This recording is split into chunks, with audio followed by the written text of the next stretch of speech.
Ladies and gentlemen, welcome to Oxford, Ohio at Miami University as we get set for a big game between the defending state champions, your Mason Comets, and the current number one team in the state, Olentnagy Orange Pioneers. I'm Trevor Rose here with my broadcast partner, Daniel Panetti. And Daniel, a big game as we get opened in this one. Liam Sanders on the mound for the Comets. Yeah, it's the last game going into the postseason is coming up just next week. This is a big chance for the Comets to get back on the right footing. They're coming off, they've lost 5 straight after having such a dominant record. And here's a chance you're facing one of the top teams in the state. You want to get right. First pitch will be in there for a strike, and we are underway with an 0-1 count. And one he offered at it, but not go around. Be outside and low in the left-handed batter's box for the right-handed hitter.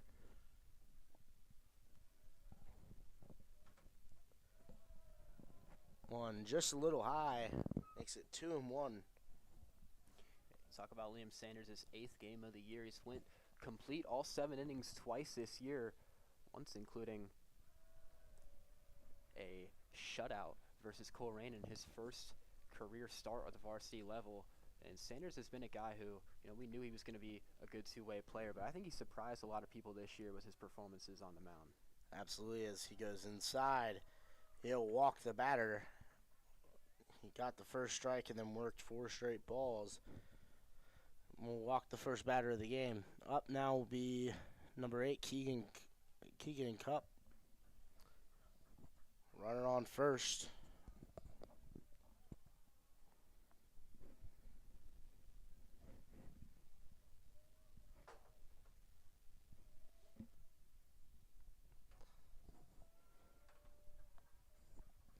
That one will miss low and away.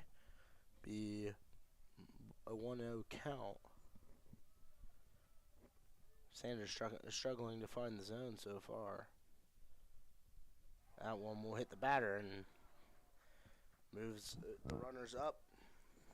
Sanders really struggling here, Daniel. Not something that we've seen often from Liam Sanders this season. Yeah, it's something going into the start of the year. I was talking with Isaac Varga going into this year. He said with Liam, he's trying to work on that control, not huge on bringing up his velocity, but we're starting to see the control issues right now. He almost hit the first batter of the game, and that time hits the number 2 hole guy straight in that left shoulder. So command issues early for Sanders, and a guy with a sub-2 ERA already has guys lurking. Up now is James Winsap.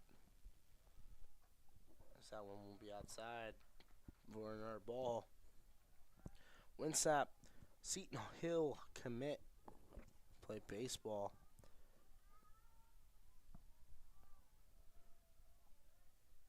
Sanders set.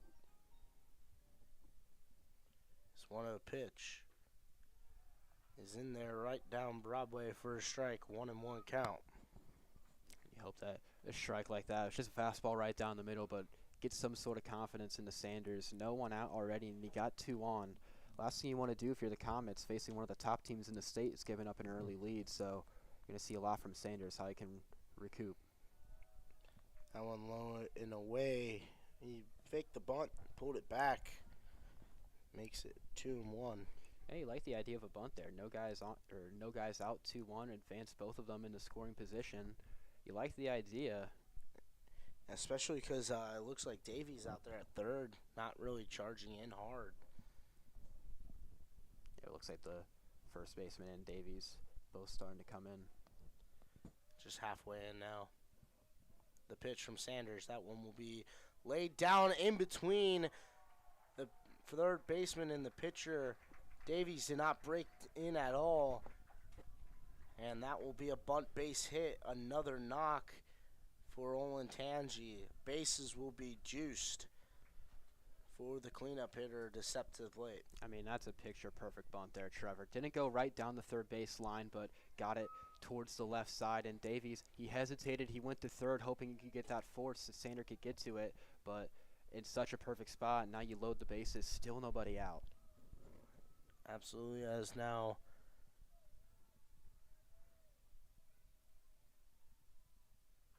the pitch will be outside, 1-0 count.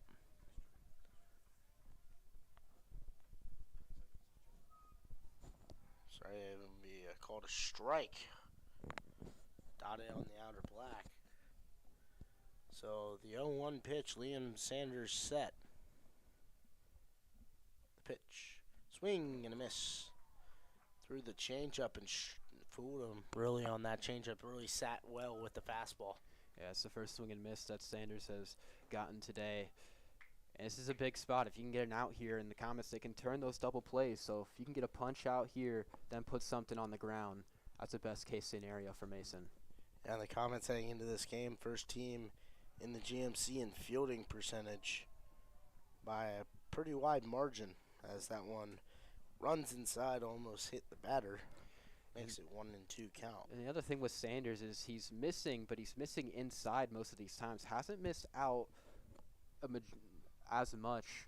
Most of these balls coming inside, threatening to hit. No. That one way outside, 2-2 count. J.J. Darst, the catcher for tonight. Great block, not letting it get to the backstop. This backstop a little bit closer in than it would be at Mason. The pitch from Sanders. Swing and a miss. He struck him out. Tried to confuse Darce with the drop third, but it was not in effect with runners on. So the first one out for Sanders. He gets the first one via the K. Another changeup that was in the dirt. He swung at it. That's huge for Sanders. Like I was just mentioning, Trevor, now this sets up an inning-ending double play if you're able to get that. And something with Sanders, 33rd strikeout of the year. Came in today, only 5 walks. He's walked 2 already. So you hope that maybe quickly he gets those walks out of his system. And a big chance to get a double play here. Swing and a miss. Sorry, it would be a foul ball right off the mask of Darst. There's a curveball. Didn't really curve down as much as you would hope for Sanders, but kind of fooled the batter in Xavier Igualia.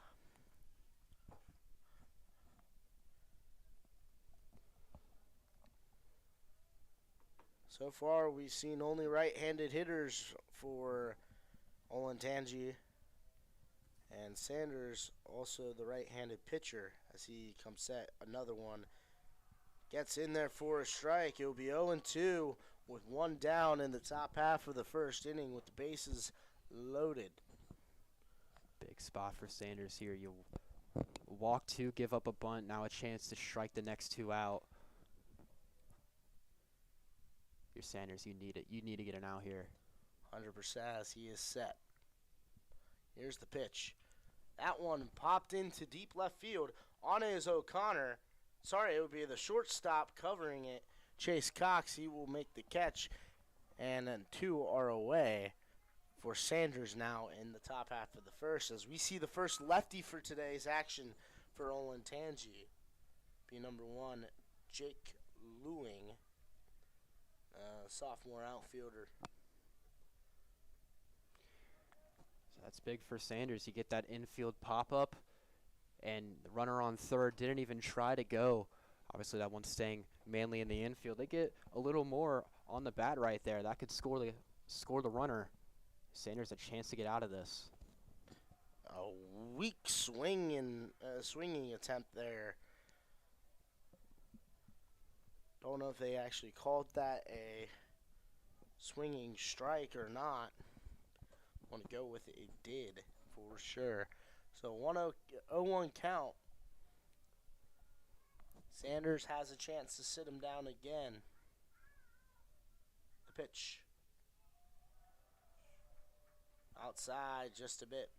1-1 count.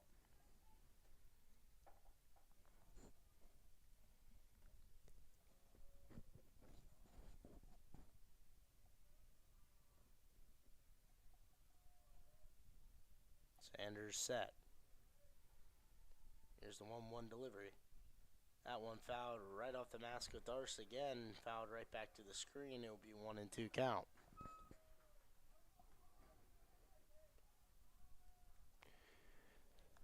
So Sanders, who came into this spot, no outs, bases loaded. you didn't have much freedom of where you could get your outs. Now you got 2 gone. Really get anything in the air, trying to get out of this. What a bounce back it would be for the junior. Absolutely. Sanders steps off, needs another second to recuperate and get ready for what could be one of the biggest pitches of the inning.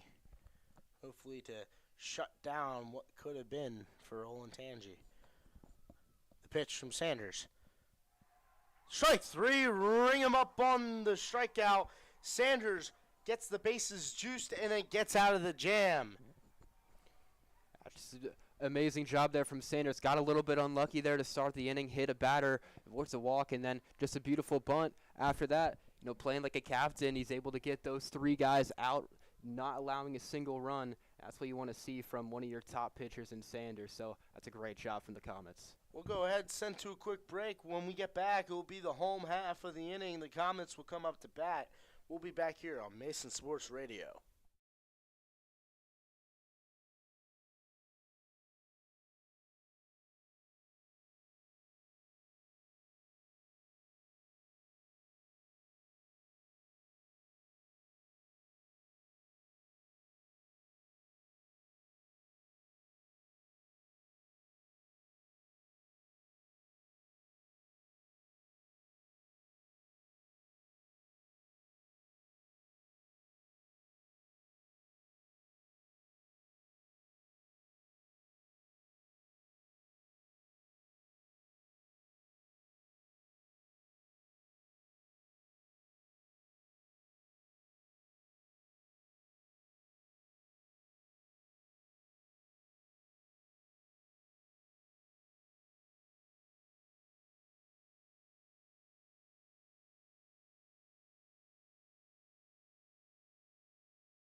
We're back here for the home half of the first.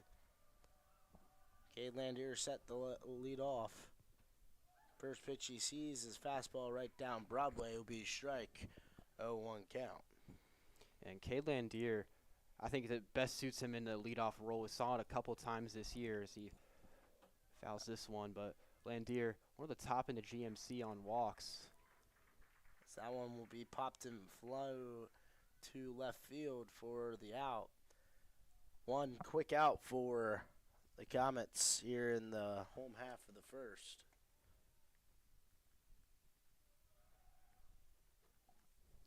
Up to bat now is Sam Davies. Sam Davies having himself also an excellent year as well, Daniel. Absolutely. One of the top players on this team was a SB's Breakthrough Athlete nominee for the spring. And we knew with this Comet team that a lot of the juniors were going to have to step up big this year, but Sam was not really one of those first thought guys that would be such a big contribution to this team, but he's been excellent. I mean, talk about a 356 average leading the team, 19 RBIs. That's top 5 in the GMC. I mean, Davies has been the cornerstone of this Mason offense for most of the year. He swings through that for a strike. Even count, 2-2. Again, like you said, Davies having himself an excellent year. Leads the team with doubles as he swung and missed at that one. Strike 3. And he will be sat down. Up now will be Chase Cox. The senior, he's appeared in 25 games this season. Starting at shortstop today. Here's the pitch. First pitch he sees is upstairs, a breaking ball. Will not be called a strike. On deck, J.J. Darst, the catcher. Yeah, that one outside. Cox having a little bit of an underrated season. He's batting over 300, 313, has 3 doubles, does have a home run on the year, and that came versus Princeton towards the beginning of the year. But Cox is his first year starting on varsity. We mentioned so many times this year the group of last year, almost no guys returning to this team, and Cox, especially in the infield, he's done a very good job going into his new role. That one called a strike and be a 3-1 count on Cox. And Daniel, as you mentioned, Cox having an underrated season. He's second on the team in RBIs with 18. Yeah, right behind Davies, who's near in the top five. As a walk will be issued to Cox. Brings up J.J. Darst in a big situation, a chance to possibly tack on some runs. This is a spot where the Comets are going to need that veteran like Darst. Darst only batting .215 on the year. Hasn't been the year that he's wanted. And, does have 3 doubles, a home run, just as well as Cox. And so we know that Darst has that power. Absolutely has that power, as we saw our first game of the year, Princeton versus Princeton at Mason, hit that home run and smash as Cox goes to throw down. Not in time. Chase Cox will get there, and the ball goes into center field. Chase Cox gets up, and he goes to third. He will be there sliding. Runner 90 feet away. J.J. Darst, all he has to do is get a base hit, and the Comets are up to an early lead. That's a great base running awareness there from Chase Cox. I was just about to mention 12 stolen bases on the year. He's up there with the likes of Cade Landier on this team. And now he gets himself all the way from first into third. That one fouled back right at us, but we talk about the inning that the Comet defensively just had to go through, getting the bases loaded, and Sanders having to get out of that. A lot different from this Comet offense, but here they are with a chance to take the lead. Comet offense has been slumping a little bit here, and you mentioned the .215 batting average for Darst, as the pitch will be in the in the left-handed batter's box and in the dirt. He also has a .430 on base percentage, which is one of the highest on the team. Means even though he's not getting hits, he is still walking a considerable amount and then reaching just on base in general. Yeah, and it goes to show a guy who has 23 walks on the year, that's going to drive that up. Look at on Wednesday versus Loveland in that 5-2 loss. Went 0 for 3, did strike out, but had a walk in that game. So obviously you would love a base hit here, but just anything to drive up that pitch count. Strike 3 dotted on the outer half, and he will sit him down. Well, that was an inning that could have caused mayhem for both sides, but it will be stationary at 0 apiece. We'll go ahead and head to the second inning, back with Daniel here in Mason Sports Radio.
Sanders comes back for his second inning of work.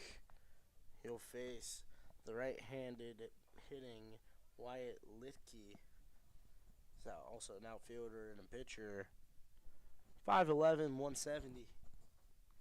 Yeah, nice frame on Litke. We look back at that first inning from Sanders. Started out very rough, loaded the bases, no outs, but it did something that you don't expect a first-year varsity pitcher to do. Came back, retired the next 3, 2 via strikeout. It's the first pitch, swing and miss. That makes it 0-1 count. But you see that from Liam Sander, a guy who's kind of taking on, not comparing the two, but taking on that Jake Hanley role that we saw him play during the playoff run last year. About, being a guy who you expect to be one of the best hitters on the team and also go out and throw you a start against one of the top teams. So, Sanders, you love to see that kind of bounce back coming after a rough first 3 hitters. That one will pop into right field. Vargo's on it, and Vargo slides and makes the catch to get the out. Vargo missed the last couple games with illness and comes back and makes a great play along the right field line to get that. How about that? I don't mean to cut you off, Trevor, but oh my word, what a play there from Isaac Varga. It's one of those plays where you wish we would have video for a broadcast like this, but going out, he's in the dirt on the right field side, and he's able to kind of make almost that scooping play. You don't really get a good read on the ball. What a play there from the junior. Yeah, absolutely, and especially as a first baseman there, you definitely don't get a good read as he missed the first pitch, and then the second one upstairs. So 2-0 count on the Olentnagy hitter, number 13. That one inside called strike, dotted on the inner half. It'll be actually number 23 hitting, freshman Colby Lewing. That pitch will be hit up into the second base side, and on it will be Drew Johnson to put him away. So 2 quick outs after the long first inning for Sanders, and hopefully we can see one more quick one, and then the Comets will go to bat here in the bottom half of the second. Yeah, we just talked about loaded the bases and you retired the next 5. So Sanders, who's had lots of experience this season, like I mentioned at the start of the year, he's gone all 7 innings twice this year, who is able to kind of get comfortable in a game like this, especially facing, according to MaxPreps, the top team in the state of Ohio. Get comfortable after a rocky first inning, and now you want to see him go that 2nd, 3rd, 4th, 5th as we go in the rest of the game. There's another hit. As he got hit by pitch there, it was Zane Konzak. It's hit by pitch, and we'll go ahead and head back to the top of the lineup.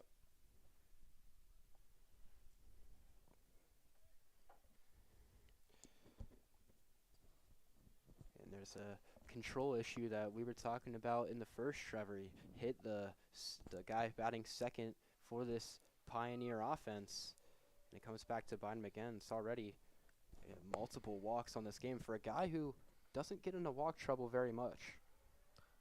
That one misses low and away on the right-handed hitting Olentnagy orange batter.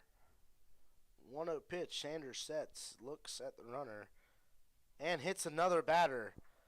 Another hit by pitch. Sanders shaking up a little bit, and Darce will go out to chat with him. Maybe Bly will make his way for a little mound visit. That's 3 batters that Sanders has hit by pitch today, and all coming from the right side of the batter's box. It's, like I said, Sanders is missing, but he's missing inside. He's missing, us right now. We have a direct view at home plate. He's missing to the left. That one hit, chopped right in between Hop. Johnson gets the flip, and he throws it over the head of Vargo. One runner will score. Vargo scoops it. The runner turned first. Vargo goes and tags him, but the umpire does not think he got there in time before he got back to first. So, 2 outs. Run will score on an error by Johnson. He threw that one way over Vargo's head. And Olentnagy will have a quick 1-0 lead here in the top half of the second. That's just bad defense from a team that you don't expect to see bad defense from. We talk about the Comets. They come in to today, best fielding percentage in the GMC, league lowest in errors, around 30. And you see a play like that as runner will swipe second on the pitch, but you see a play like that, that's just going to make you shake your head. Johnson trying to do too much, tried to flip it from his glove, doesn't even pivot to his hand, and it gets over Vargo's head. That's not a good look from this Comet team, who just already said, is not used to having plays like that.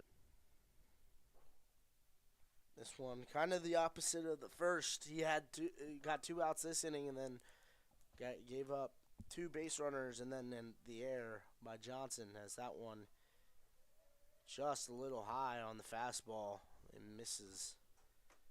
Be a 2-0 count. Now here's a spot where you just got to limit damage.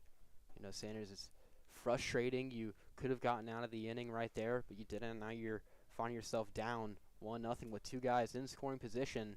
You just got to get an out. That one hit right at Johnson, and Johnson makes the jump and the catch and the inning. There's a nice redemption right there for Johnson. Yeah, absolutely. The run scored on the air, and the Comets are down 1-0 here as we head to the home half of the second. We'll be back here on Mesa Sports Radio for the bottom of the second inning.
We're back here for the bottom half of the second inning. Hutch Crociata will lead it off for the Comets. And Crociata, guy who missed a little bit to start the year, missed a lot of last year, so he's been missing some time on varsity here and there.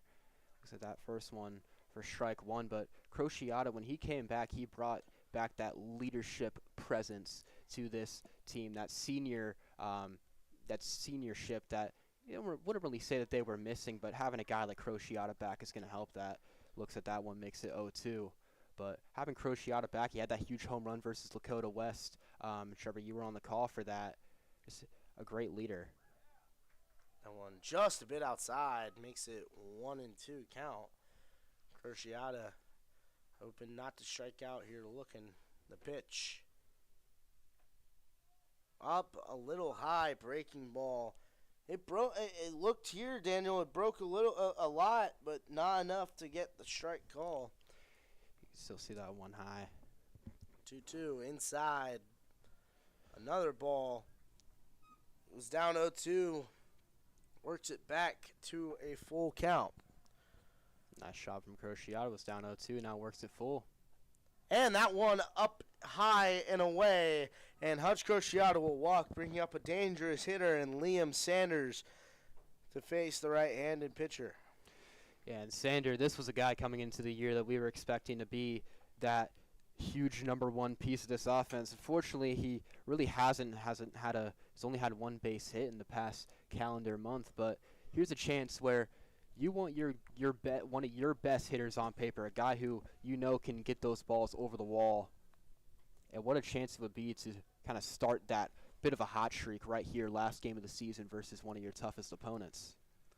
He misses that one up and away on the fastball, 1-0 count. Crociata has a good leadoff. Pickoff attempt, no good, and Hutch Crociata able to get back there safely. You look at Sanders, he's 2 for his last 13. That's a 154 average, so it has been cold. Another look back on the first. Look at Crociata, does have the speed, but not a huge stolen base threat. He only has 3 bags on the year so far. Pitch inside, runs in and hits Sanders right in the elbow. Oh, that's not good. That is not good at all for the starter for the Comets tonight.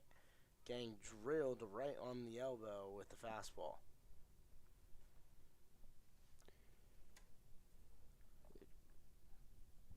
Fly out to check on him. Like it hit him in that back arm. The right-handed hitter, your right arm is typically your back arm, and it looked like it hit him right on that back elbow. To see.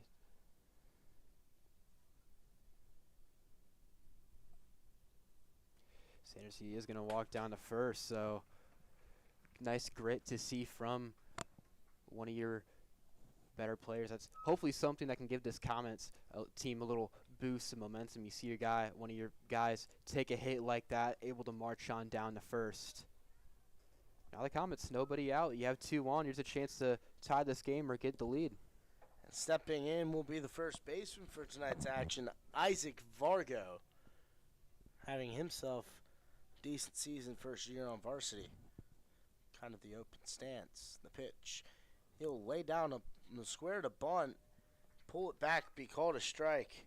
0-1 count with 2 runners on, 1 on second, 1 on first. And Sharper, this is exactly what Olentnagy Orange tried to do in the first. They got 2 on first and second, nobody out, dropped a bunt. It worked perfectly in that at-bat for them. Isaac's a great bunter. That one low, and he said that he didn't pull it back, so he'll call it a strike, and Vargo not happy at the plate. Vargo showing he did not appreciate that call, but I think that's the right call. It didn't look like he got out. That's a nice pitch there from the pitcher. You saw him try and drop the bunt on that first pitch. The pitch, Cruciata off and away. That one fouled away into the stands. And a clean catch by an Olentnagy fan. He able to catch that one right on the fly. 0-2 count for Vargo. We'll do it again. Cruciata was off and moving that last pitch, probably to see it again. The pitch. Outside in the left-handed batter's box. That one will get away. 1-2 count. Cruciata indeed was not in motion that time. Infield in and a coach coming out to chat. Now, Daniel, what do you think this mound visit's all about right here? You know, you've seen as a pitcher, you're not in a very good spot right now. You got 2 guys on, 1 in scoring position with no outs, but 1 more strike gets you that first out. What happens then? You hopefully get that ground ball or just some sort of way to find that double play. So you know you're in that bunt situation. You can try and pitch around Vargo. You're finding yourself in this 1-2 count right here. And Vargo, a guy who's missed about 9 straight games, so not a whole lot of experience this year. You're Olentnagy, you like the spot that you're in, especially if you can get a punch out here with Vargo. But here's a big chance for the junior and Isaac to reel something in. The 1-2 pitch, here it is. Down low, be called a ball. We're even up at 2-2.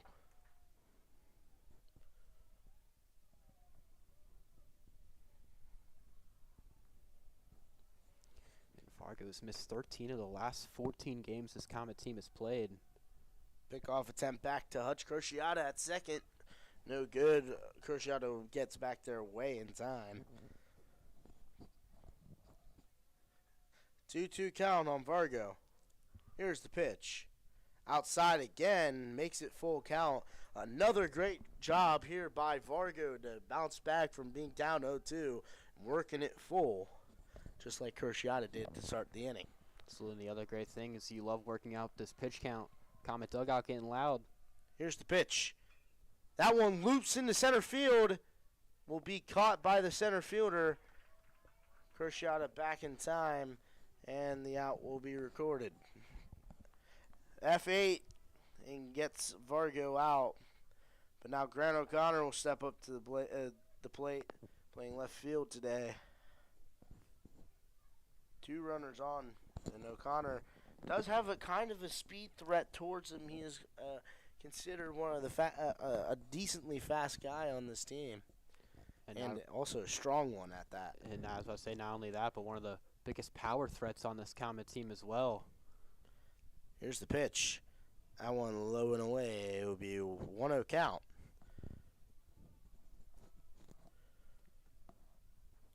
Look at O'Connor on the scouting report. Does struggle a bit versus off speed, so likely to see a lot of that here in this at bat. You give O'Connor a fastball he can hit. Another pickup Back to Crociata at second. I think that's the fourth that we've seen with Hutch on base here in this inning. They're scared of him. Maybe a big base running threat is what they see in the scouting report on this guy. Yeah, well, we already saw him try and break for third in Vargas at bat, but with O'Connor, excuse me, if he's able to get a fastball that he likes, he has the potential to bring one out of here. I want in there for a strike on the up and outside part of the zone. And gets it there, makes it 1-1. Pitcher set. And the 1-1 pitch. Swing and miss. Strike two, breaking ball swung right through, and Daniel, again, like you said, struggles on the breaking ball. Continue for O'Connor. Yeah, hasn't seen a fastball this at bat at all. Make it 1-2, but O'Connor, who's missed 2 of the last 3 games for this Comet team, you have this guy back for an offense that's been struggling. Late time called. Late time called by O'Connor. Both runners were off. Double steal, but doesn't count. O'Connor didn't like what he saw from the pitcher. And O'Connor he's usually very good in spots like this. Has multiple games this year with over 3 RBIs. Runners go, throw on to second, no one there. Crociata breaks very late, he's out. He broke and then went back, but Sanders was already there and safe. Not really sure what happened, and Bly not showing any remorse to Crociata. Very mad at Hutch Crociata down on the third baseline. Now with 2 down, runner on second, they spoiled the chance to kind of tack on the tying run. Yeah, it's just bad base running there from the Comets, and Crociata Sr., you would expect better out of him there. That one outside called. I want to strike probably earlier in the earlier in the game, and we're only in the bottom of the second. Full count, O'Connor. And could that potentially walk here. That out there is going to give this pitcher a huge boost of confidence. And a walk, he'll toss the bat back and walk down to first. Up now, Drew Johnson, the 9-hole hitter for tonight's action, also playing second base. Partially a reason for the run with the air. Ended up scoring the run, but still made up for it with the ending of the inning catch, as the pitch will be outside in ball 1. Yeah, and Johnson only batting 169 on the year through about 60 at-bats. Hasn't been the year that he's wanted, but has worked 15 walks on the year. And this Comet team, which we've already seen a little bit, they're able to work a lot of walks. He looks at that for strike 1, but it's 5 games this year, Trevor, that the Comets have worked 8+ walks and already starting to lean that way. And that leads to why, as you said earlier, some of these guys, huge on-base percentages, even if their batting average is on the lower side. So you're in a spot like this, 2 guys on, 2 out. You don't want to work a walk, but obviously any way to get on base is going to work. And the pitch will be dotted there on the outer half for another strike. It'll be 1-2. Something I think I'm seeing from Johnson is that when he's stepping to go into that swing, he's fading back a little bit. And that's going to hurt him if this pitcher's trying to pitch him outside, which he has through this at-bat. He's always trying to look for something inside. Swing and miss, strike 3, and that will end the inning. The Comets had 2 on with no outs and were unable to successfully get anything going. We'll go ahead and head to the top half of the 3rd inning. We'll be back here on Mason Sports Radio.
We're back here for the top half of the third inning. Sanders back out again.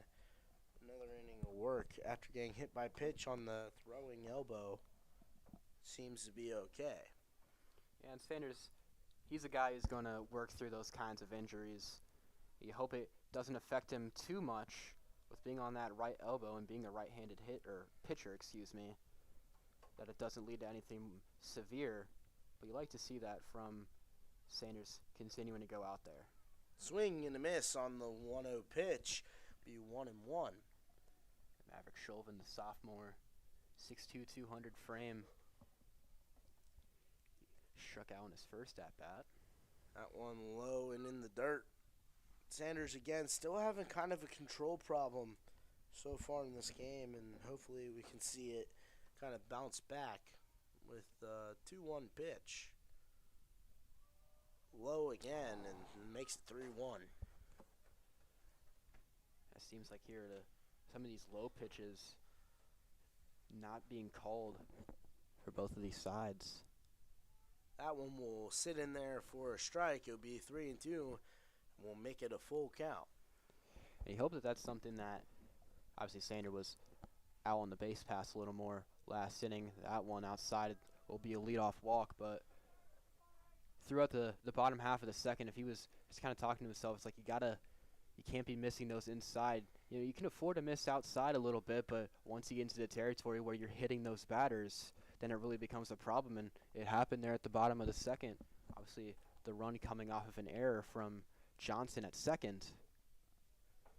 But Sanders has already hit 3 batters tonight. You like to see in that first at-bat to Shulvin, nothing really inside. Squaring to bunt already. He pulls it back, hits one right to Cox at shortstop. The throw on the run, scooped by Vargo. That will get the runner out. Bunt, pulled it back for a swing and just rolls it over to the shortstop. Be the first out of the inning, but the runner will advance 90 feet to second base. What a play there from Chase Cox. I mean, that's hard to do. He's running off balance, throws it, hits on a roll. Not the fastest guy going down first there, but nice pick there from Vargo. That's not an easy play at all. A little small ball action as we get set. First pitch of the at-bat will be a backdoor slider. Gets it there for a strike. Be a 0-1 count.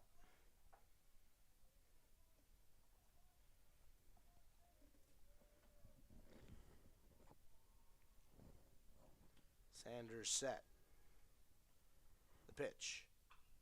That one roped into right field. That one will get down for a base hit. The runner will round third, head home. He will score. The throw in, not in time, and that will be an RBI double for Olentnagy. That will extend their lead 2-0. It's the first extra base hit of the game, and that's a huge one for the Pioneers. They get their lead up into 2. I mean, really got a hold of that lefty, able to drill it down the right field line. Close, but stays fair. Nice shot from Crociata, getting it in quickly. It doesn't allow it to be a triple. But like the first hard hit ball tonight on both sides. Here's the pitch. That one bunted down the third base line, but goes foul. Davies didn't even break. Yeah, Davies, he has struggled a bit at third this year. He's came into today with 8 errors on the year. Guy who it's his first year in the position.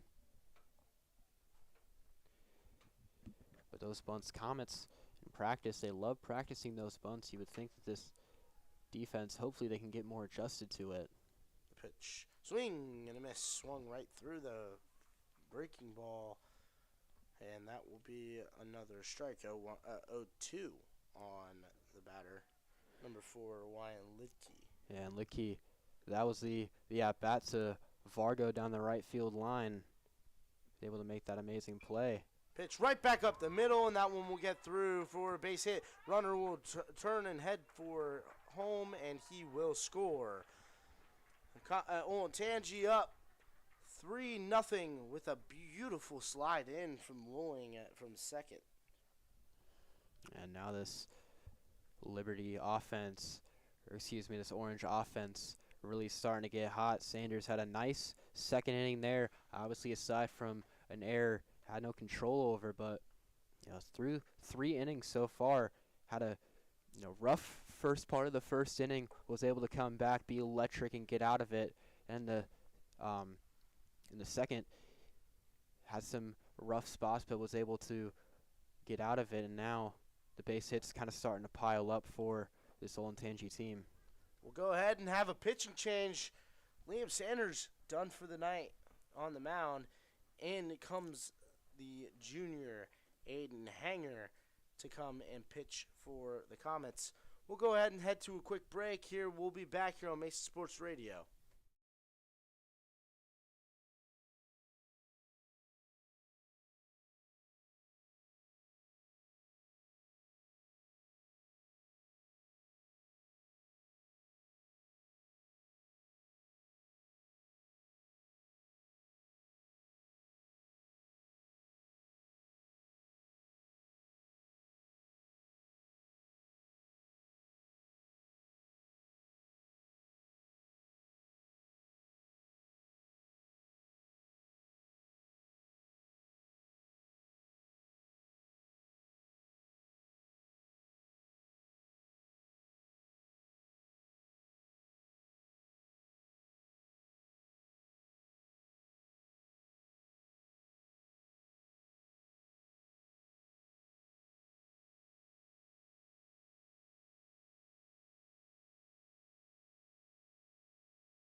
We're back here. Aiden Hanger on the mound with only one out in the top half of the third. Here's the pitch. I want to hit right to Cox. Rolls it. 6-4-3 double play. Hanger gets out of the inning with a quick little nifty double play. How about that? Only takes one pitch for him to get those two, get out of it. It's a nice shot from the junior, inheriting a spot like that. Gave up a couple runs, get out of it in one pitch. We'll go ahead and head to another quick break as we get set for the Comets to come to bat here in the bottom half of the third. We'll be back here on Mason Sports Radio.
Bottom half of the third here at Hayden Park, University of Miami. Beautiful ballpark today. Clouds starting to reach in. Nice overcast. Top of the lineup for the Comets. Back again, Cade Landier will lead it off. Flew out to left in his first at-bat. Talk about Landier this year. One of the top in the GMC in the walk category. Over 20 that he's gotten this year. Obviously leads the team. Looks at that for a strike.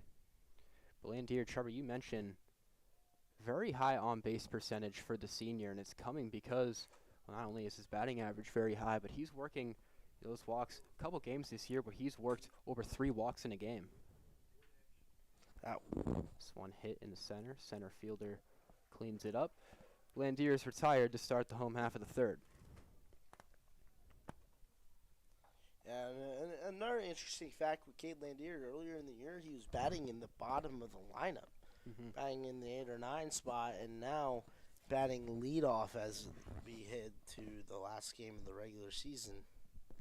And I said in the first inning, I think that's the perfect spot for a guy like that. You know, your leadoff guy, you want that to be the guy who can work those walks and just get a reliable first guy on base.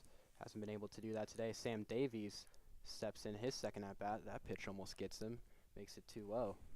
Davies struck out in the bottom half of the first, like we mentioned, having an incredible year so far, one of the biggest breakout players of this team. As he smokes this on to second. Nice play. Throw on to first. Davies is retired, now 2 gone. So far, clean inning for the Pioneers on the mound. 2 up, 2 down. For the Comets, who just gave up 2 in the top half of the third, you want to try and cut this lead back a little bit, but this offense, who has been struggling in these past couple of weeks, still looking for that spark.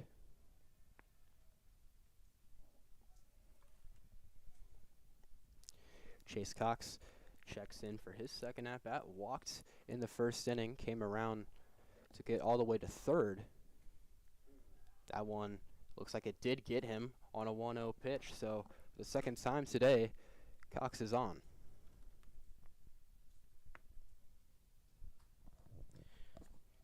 Normal thing for Chase Cox. Again, we talked about the .313 batting average, also with the .410 on base percentage. And then we talked also second on the team in RBIs with 18 and sitting third with stolen bases with 12. J.J. Darst struck out his first time up. That ended the bottom half of the first. Runner goes. Cox on the second. That goes all the way into center. Again. It's the second time Cox was off and running and the ball ends up in center field. I feel like that's something that the Comets should go and try and abuse for the rest of the game, is just if you get on, be prepared to run. I mean, that throw wasn't anywhere near the second base bag. Sailed it all the way into center. But now, a chance to get a runner in. Cox rolls into scoring position. Now a 2-0 count. Darst hoping to get an RBI added to his tally for the season. 2-0. Gets that on the left. Going to be a tough play, but it's called foul.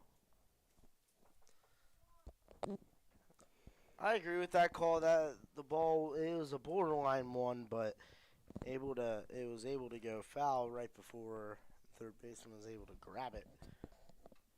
Could have been called either way. Makes it 2-1. Pitcher eyeing Cox at second. Throw back on. It's a pump fake throw on the second. Catcher will come out, have a meeting on the mound. Trevor, here's a chance for the Comets. We mentioned the top of the inning, or going into the bottom half here in the third. Comets, you gave up a couple in the top of the third. Now you need to chip away at that lead. It's a big spot here for Darst.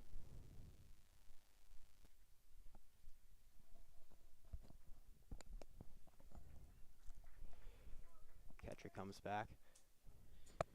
And then if J.J. Darst able to reach here, brings up Hutch Cruciata, one of 2 left-handed hitters in this Comet lineup for today.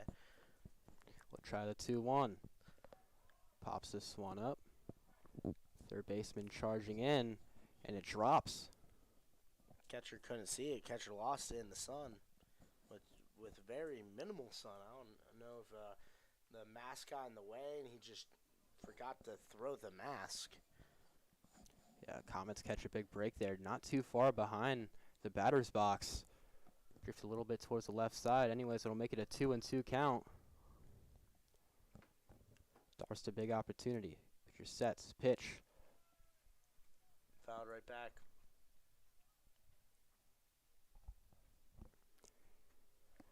Fouls that off, comes back, hits the backstop. We'll try 2-2 again.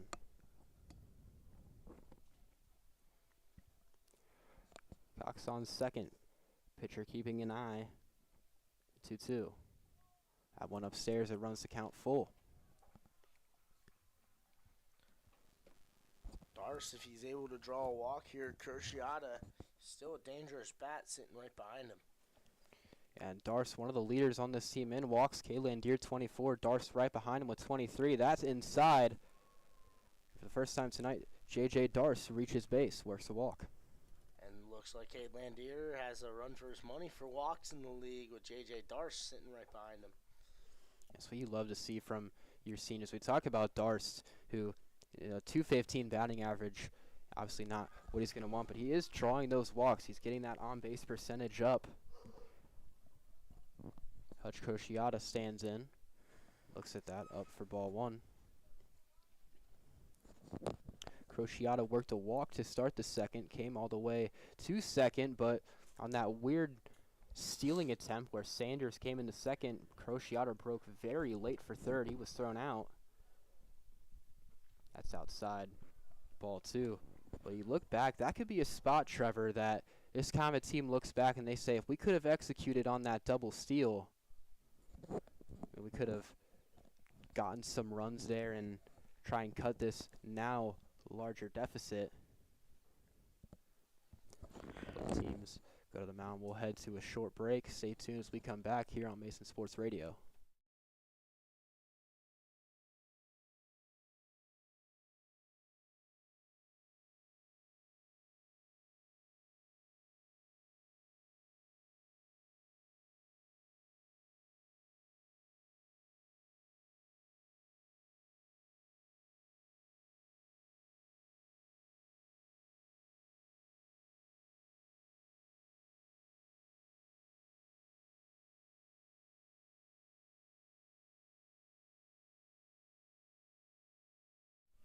We come back after the mound visits. 2-0 count to Hutch Crociata. A chance to drive in some runs here with two gone in the bottom of the third. And talking about Hutch Crociata driving in runs, fifth on the team in RBIs with 12. Only people ahead of him. Sorry, he is tied third on the team with 15 RBIs. I was looking at J.J. Darce's numbers. And look at that. Instead of going for a strike, makes it 2-1. They talk about being top three in RBIs. Crociata had missed a bit of the start of the season and was having some back issues, but he was able to come back off of that. It's been such a good driving force for this offense. He waits a 2-1. Outside, makes the count 3 balls, 1 strike. Here with 2 gone, bottom of the third. And the only players ahead of him in RBIs, Chase Cox, and then Sam Davies, who's we mentioned multiple times today, had a great year. This one hit in the center. Center fielder barely has to move. Makes the play. Comets put 2 on in the bottom of the third. But a nice relay from this Olentnagy Orange defense, able to keep them scoreless. We'll head to the top half of the fourth. Stay tuned here on Mason Sports Radio.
Back for the top half of the fourth inning. Aiden Hanger still on the mound. Threw one pitch last inning, got out of the jam with an inning-ending double play. Come face Zane Kinzak. Hit by pitch and later came around and scored in the second. That one's inside. Breaking ball does not break a lot and will be called a ball, and we have a 1-0 count. Yeah, and Hanger, it only took one pitch in the top of the third to get that inning-ending double play. Nice breaking ball there, swinging a miss for strike one. But Hanger's kind of gotten more into this role of being that middle reliever guy for this Comet team. Didn't get much action to start the year, but he's came in, pitched over 10 innings on the year. Hanger's thrown all breaking balls so far in this at-bat and has not yet thrown a fastball, and he swung at 2 of the 3 breaking balls and looked silly on him. Yeah, and Hanger's not a velo guy. He's going to get those corner pitches, and especially those off-speed. Off-speed looking very well in this at-bat. Trying to retire the first one. And he does via the breaking ball again. 4 straight breaking balls struck him out. Dropped third. Darce tags him right before he's able to make the break to first. 1 down in the top half of the fourth. It's just a great start for Aiden Hanger. Look at last game. Was the longest of his career so far versus Centerville. Went 5 innings. Only 1 hit, no earned runs. Only struck out 2. But Aiden, not necessarily a big K guy. Just wants to get the ball, keep it in the infield, get on the ground. But really starting to come into his own here later in the year. First pitch was called a strike. The second pitch, a breaking ball, drops in there for another strike. He has thrown 6 straight breaking balls, and why steer away from it if it's working? And I mentioned this is 6th appearance of the year. Look at him, a 2.33 ERA, so one of the most comfortable guys on this Mason team. We saw him earlier this year versus the Princeton Vikings. Came in, really shut the door on that one. But Hanger, especially next year, this is probably going to be one of the top relievers for this team with a starting rotation that's going to have, that one goes foul, starting rotation that's going to have the guys like, the Ben Hanleys and the Liam Sanders. But this Comet bullpen next year, especially for the guys returning, you're going to have the Aiden Hangers, the Caden Schurz, and the Ollie Stewarts, who's only going to be a sophomore next year. This is a pitching staff that can be very solid for the time to come. That last one was fouled away, and fastball up. Checks him, the first base umpire, and he did not go around. It would be a 2-2 count.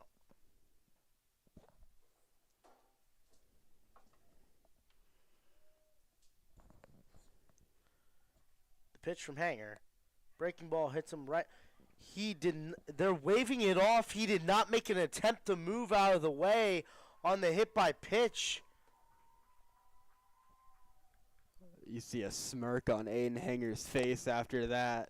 Might have gotten away with a call there, but wow. I mean, no, that is the right call.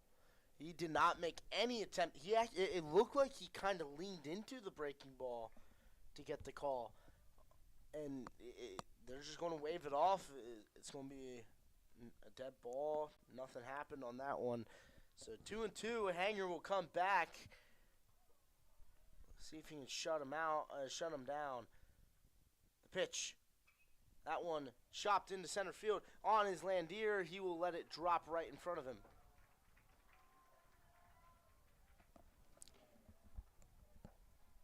So, I mean, if it hit him or not, still the same outcome coming out of that at-bat.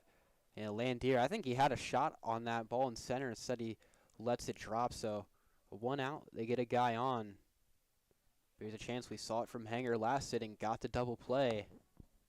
And a guy who's regularly a ground ball guy is the spot you want him to be in.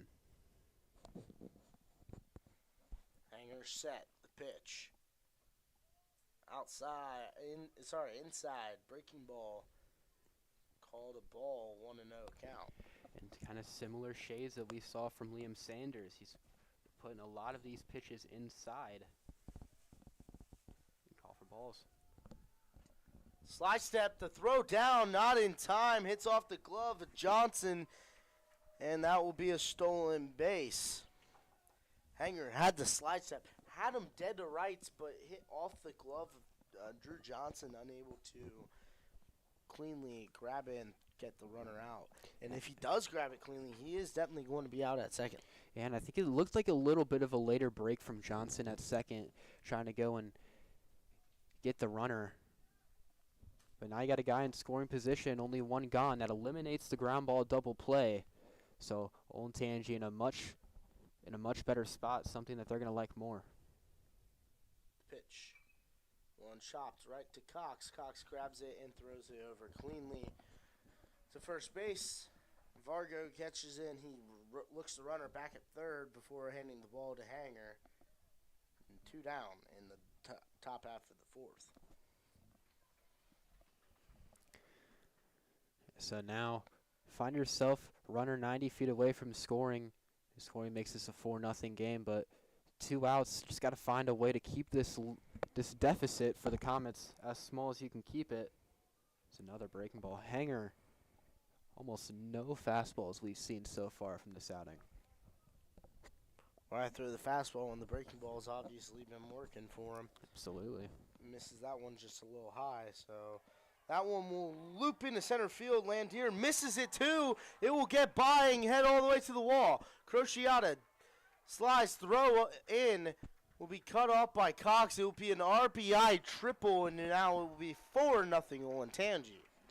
That's a bad error there from Cade Landier in center. Stumbled a bit, just trying to, look the runner down before he even gets the ball out there in center, and now Comets finds himself down 4. Crociata had to go all the way to the wall to retrieve that, and then he turned an RBI single into now a runner same place that we just saw out at third. These errors coming back to bite the Comets really hard. Breaking ball right to Johnson. Johnson will throw over to first, and then the inning. Olentnagy scores 1 on the air by Landier. That will roll all the way to the wall and get the run in. We'll go ahead and head to another quick break. When we get back, the bottom half of the inning, and the Comets will come to bat. We'll be back here on Mason Sports Radio.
Bottom half of the fourth here at University of Miami. Comets come down a 4-0 deficit here in the fourth. Liam Sander leads off for the Comets. Swings in on an inside pitch, makes it 0-1. Sanders was hit by a pitch in his first at-bat in the second. Got him on like the left elbow. It seemed like, and almost had to be taken out of the game. Instead, he was able to muscle through it. Came all the way to second. Sanders started this game on the mound. Very short outing for the junior. Finds himself in a 1-1 count. Swing and a miss. It rolls back to the backstop. But Sanders, who's been riding a bit of a cold streak at the plate, like we mentioned in his first at-bat, hoping that he can find some fire in that powerful bat that he has. 1-2. Hit into left field. This one going back. Left fielder able to carry under it. Catches it. Sanders is retired to start the home half of the fourth. Man, he really just missed that one. One has a chance to carry all the way to the wall. Just barely missed it. And that ball was hanging in the air for, felt like an eternity. If he gets the distance on that, like you said, Trevor, that thing's probably leaving. Isaac Vargo stepping in his second at-bat. Flew out to right in the second. Vargo, like we mentioned, missed an extended period of time on the year. Hits this into right field. There's a single for the junior, and Vargo is on with one out.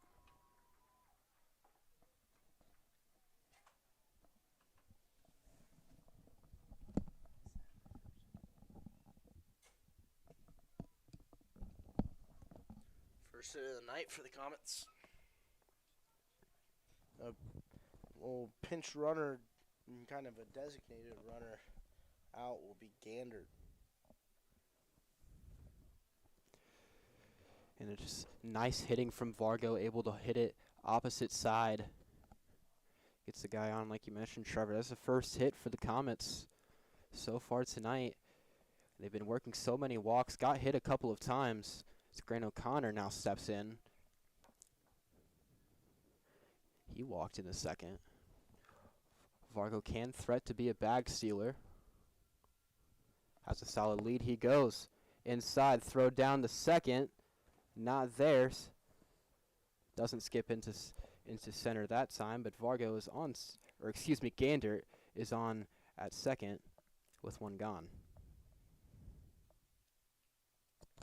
Grant O'Connor into bat, and hopefully we see a better at bat this time. Maybe a production out of the at bat as that one misses low on the breaking ball.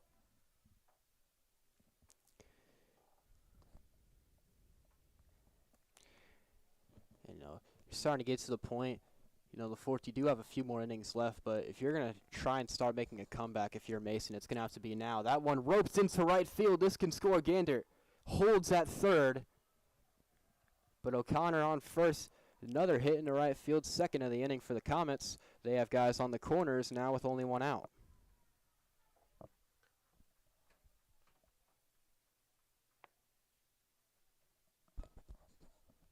One down, and Drew Johnson here, possible.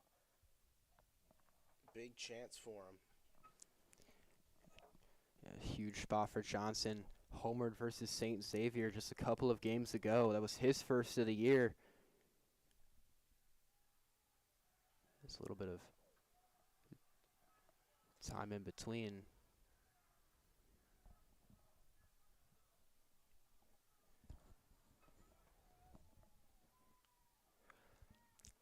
Comet bench starting to get loud for the senior.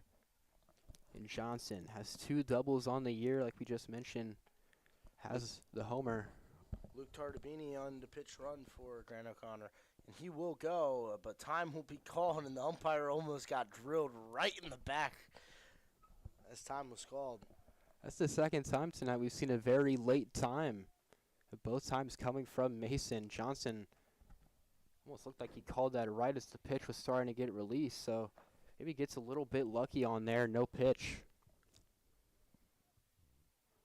We did see the runner on first go. Throw back on to first. Jumping throw by the first baseman, but able to bring it back in.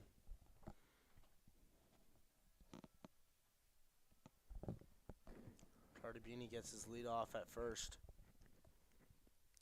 Tardabini. Another throw back on. That time close. But still back in safe. Still nothing count for the senior Drew Johnson. One of the biggest opportunities the Comets have found themselves in today. First pitch down low. And the aforementioned lineup and roster for the Comets brought some JV guys up. Luke Tardabini, one of them. Also, Jake Kelling, brother of Alex Kelling from last year's team, also up. Another pickoff attempt. They picked them off 3 times so far. None of them have been effective. He said with being towards the end of the season, Comets All sports love to bring up their guys. Johnson looks to drop a bunt. Tartabini goes no throw down. He's into second safely. The Comets have 2 in scoring position, only 1 out here in the 4th.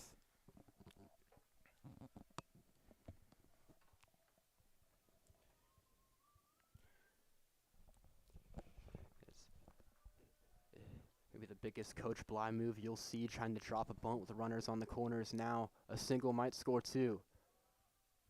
One upstairs. Ball looked pretty solid to me. Said now 3-0. 3-0 pitch. Upstairs, it's a 4-pitch walk to Drew Johnson. The Comets have the bases loaded. Only 1 out for Cade Landier. Landier, as you said, Daniel mentioned earlier in the broadcast, leads the team in walks, now tied with the lead in walks with J.J. Darst.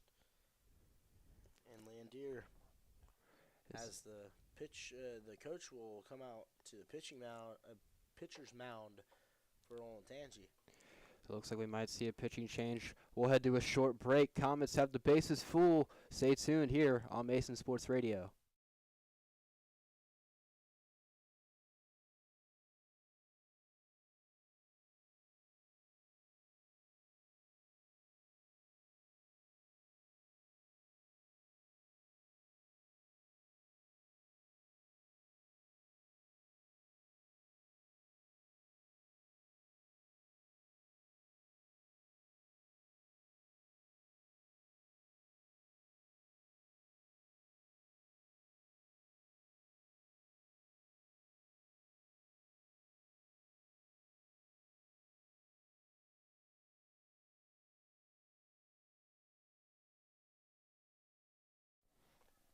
Welcome you back to the University of Miami, Ohio Comets. The best chance offensively that they've had all game. Bases are loaded. Only 1 gone for Cade Landier. Landier 0 for 2. Pair of ground outs on the game so far. First pitch. That's outside. It's ball 1. Landier, definitely one of these Comet hitters that you just can't afford to roll into one. That one drops in for strike 1, makes it a 1-1 count. Landier, like we've mentioned a couple times today, Trevor, one of the top players in on-base percentage. So here's a guy that you love to have up in a spot like that. Said that. Now 2-1 count. That was downstairs. That one looked pretty good from here, Daniel. Bit of a questionable zone so far tonight. 2-1. That's outside. Makes it 3-1. Landier threatening a walk. With the bases loaded, it could be the Comets' first run of the game. It's a 3-1 pitch. Fouls that one off left side. Works the count full. And Davies, a great catch off the ricochet, off the netting right behind home plate. Landier worked 2 walks in the last game. That one ripped foul right side. We'll try the 3-2 again. That one was roped down the right field line, foul. Landier really got hold of that one. Hopefully we can see one again, but a little straightened out. Last thing Comets need is the ground ball. 3-2 once more. Fouled off again. That slider right there was nasty. Started at the middle of the plate and dove right into Landier. And Landier, I'm surprised he was able to even get the bat on that one. Third time, 3-2. Weak ground ball, drifting foul. It goes foul. That one was very close, Trevor. I thought that was going to be a hit. A bunt. Swinging bunt. Swinging bunt, base hit. Gets a score, gets people station to station. And the Comets not getting shut out anymore, but we'll go ahead and try it again. Time call before another 3-2. But it was a smart play from the Pioneer pitcher, letting it roll. It ends up going foul. Looks like he kind of pushed it there at the end, still goes foul. 3-2 once again. On the ground, fair ball into right field. 1 run scores. Another rounding third. Landier sliding into second. It's a 2 RBI double, and the Comets are on the board. What a job by Landier. Again, like I said earlier, Daniel, on the one that he roped up foul on the right field line. If we see that one again, that's extra bases and runs scored, as it looks like Olentnagy will go to their bullpen for the first time tonight. That is exactly what the Comets had needed. Best at-bat of the game we've seen comes from K. Landier, rips it down the right side. Now the Comets pull within 2. We'll head to a short break for the pitching change. Stay tuned here on Mason Sports Radio.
New pitcher on the mound for the Pioneers, number 13, the senior Kason Cubson, inheriting a very dangerous situation. 2 runners in scoring position for the Comets' hottest hitter, Sam Davies. Looked at that for strike 1, makes it 0-1.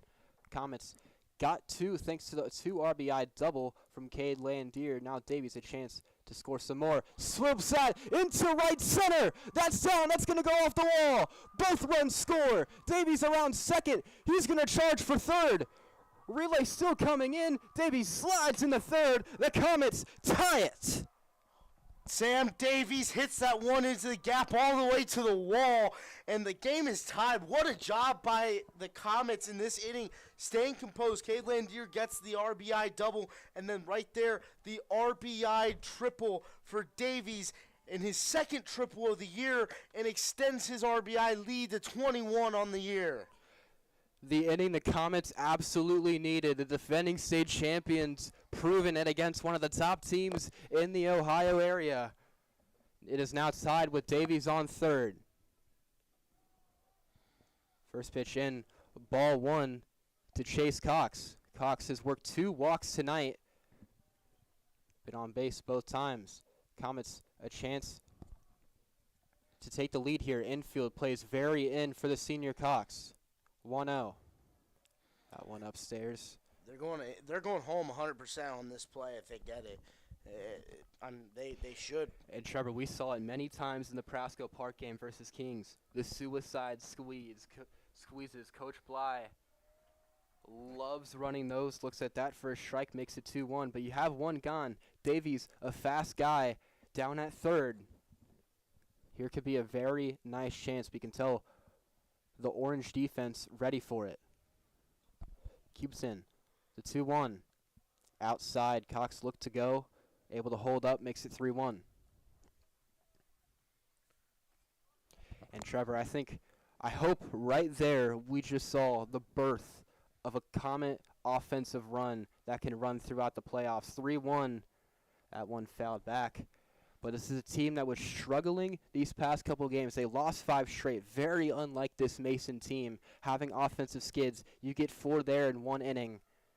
That's how you bring up the morale of a team that's struggling. Shades of last year. Swings through that. Strike 3.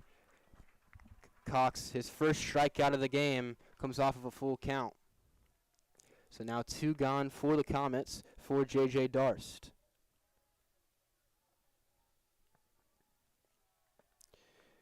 Darst struck out in his first at-bat, worked a walk in the 3rd. Looks at that one for a ball.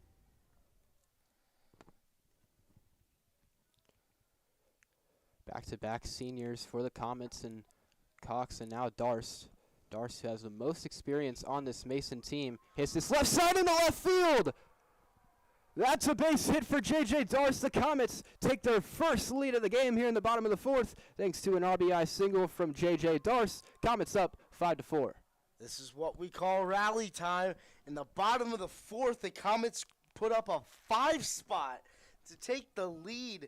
Great job by J.J. Darst. Gets that in between this 6-5 hole between the third baseman and shortstop. Now Crociata will come up and try to extend the lead. Crociata, a walk and a fly out in his last at-bat. Looked at that for a strike. And, Trevor, we saw before the start of this inning, Coach Bly having what looked like a team meeting in front of the dugout. Now, who knows what words were being said there during that time, but something had to light a spark in this team. 5 straight here in the bottom of the 4th. Comets had their first lead. Another look back to Darst on first. That one close, but he's able to go in safely back. It's an 0-1 to Hutch Crociata, who homered versus Lakota West earlier this year. One of the biggest swings of the season for this Comet team. A 3rd look back to J.J. Darst at first.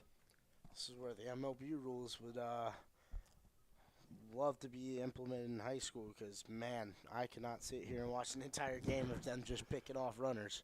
It's been many times today. Crociata bloops this into left field. That's down. Another base hit. Darst runs into second.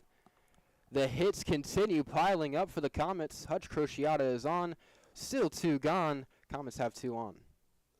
That was a kind of it was like an excuse me swing because it did not look like he wanted to swing at that one. And kind of a half swing, but somehow it's able to drop in for a base knock. I think that's the perfect way to describe that. An excuse me swing. Awkward. He didn't even look like he wanted to swing at that one. Liam Sanders comes up. He started the bottom of the 4th for the Comets. Was put out. Breaking ball outside for ball 1. But Sanders just missed a ball in his last at-bat here earlier to start the inning to deep left field. And that ball, like you were saying, Trevor, in that at-bat, if Sanders was just able to get a little bit more of that, this might be a 6-4 ball game. 100%. Not that it could have been a home run, but we would probably only have 1 out in the inning. Because that one would have gotten all the way to the wall, and it still probably would have been 6-4 based on him just staying on base, but as that one missed outside to Sanders. But, yeah, he just missed that one. If he hit that one a little bit earlier and a little bit more on the barrel, that one would have been down for a base hit. It's now 2-1 pitch to Sanders. Swings through that one. Makes it 2-2.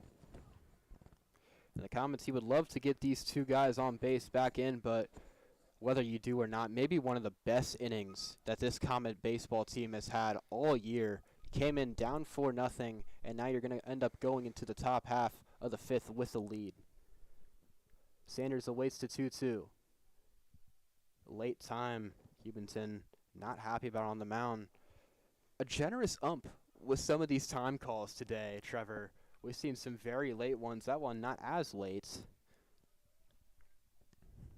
But we'll try the 2-2. 2 on, 2 out, 2-2 pitch. Sanders, that one just outside, works the count full. The catcher there kind of sat up right in the left-handed batter's box, try to see if they can get Sanders to swing and miss. Full count. There's a 3-2. Sanders fouls that one off way right. I hope that one didn't hit a car. That one probably could have. Hey, Trevor, I know you're parked out there, maybe holding your breath a little bit. I'm not that close to the field. Not that close. You hope not. I hope not. If I go out there with chipped windshield. 3-2 once more. Sanders hits this on the second. Nice play. 4 on the 3. It retires the inning. Comets get 5 in the bottom of the 4th thanks to some huge plays from Sam Davies, Cade Landier. Comets have their first lead. We'll head to the top of the 5th. Stay tuned here on Mason Sports Radio.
We're back here for the top half of the 5th inning. Comets just put up a 5 spot in the inning. Aiden Hanger still on the mound. Xavier Aguelia, the third baseman for today's action, he'll step in for his third at bat.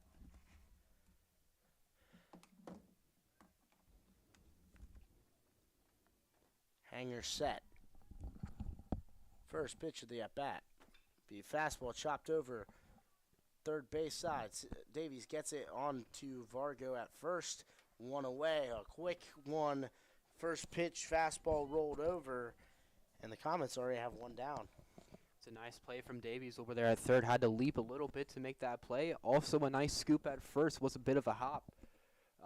Vargo has had some nice plays at first today. Not, it kind of became his primary position this year, but especially missing so much time, you love what he's doing. Pitch from Hanger. Be a bunt, never pulled it back. Actually fouled right back into the glove. So 0-1 count. One down in the top half of the 5th. Hanger set the pitch. That one hit deep into center field. Racing on is Landier. He dives for it and will not get to it. Hutch Crociata will pick it up. Runner turn and it will hold at first. It will be a base hit, and Landier's shaking up there in center field. Was able to get up, maybe just got the wind knocked out of him a little bit. Trying to make a huge play there, unable to make it, but nice shot from Hutch Crociata to be right there. Back to get him, we saw it was Jake Luling up to bat. Looked to round first, thought about 2, but Crociata, nice veteran play there. He's able to get it in very quickly, only keeps it to a single.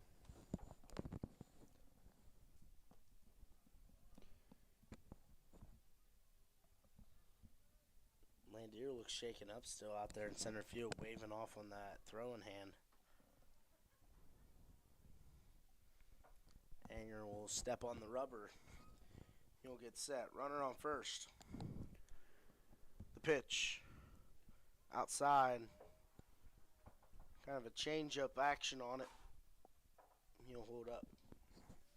So Wyatt Litkey, his third at bat, single to center. Last time up, he's 1 for 2. Caught a strike on the breaking ball. That one very generous. Looked like it was a little low and outside, but Trevor, these off speeds for Aiden Hanger are sitting right now. that one sits again. The slide step breaking ball dropped right in there for another strike. It would be a 1-2 count. One down. That is a nasty curveball Hanger. So it reminds me of, we saw Caden Schurz at Prasco Park, his curveball looking very good. You know, Hanger and Schurz, two very similar pitchers. That one outside. But two very similar guys. Schurz a little more velocity than Hanger, but guys who are able to keep the velo in check, but also that control in that break. One's popped straight up in the air. Vargo underneath it. He'll wave everybody off and he'll put him out. Be another out, another quick one. And Hanger, he's dealing here so far in his second full inning of work. Came in the third, got one out, and then came in fourth, shut it down, only gave up 2. And one, actually, my apologies on that one, off the error by Landier out in center field. Yeah, it's been a very solid performance from Hanger in this one. You know, it was a shaky game for Liam Sander to start it out, but we saw Hanger come in. The first pitch that he threw was a ground ball double play to end the top half of the second. And since then, obviously there were some mishaps defensively. Other than that, Hanger has been, like you said, Trevor, he's been dealing so far, especially on those breaking balls. Evan Dorbecker will step in. Utility guy, 5'9", 170 frame, junior for this Olentnagy team. First at bat for him today.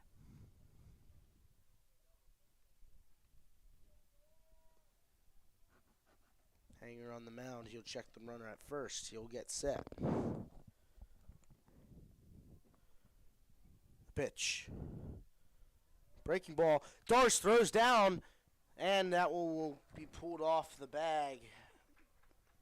Threw that one to the shortstop side of the bag, and Johnson unable to even try and make an attempt at throwing him out tagging him out at second.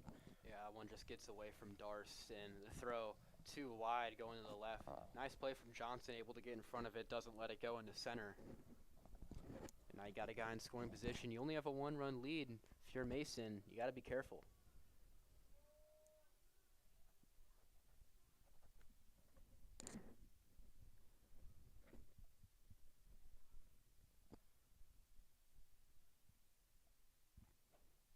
Looks like we've got time called.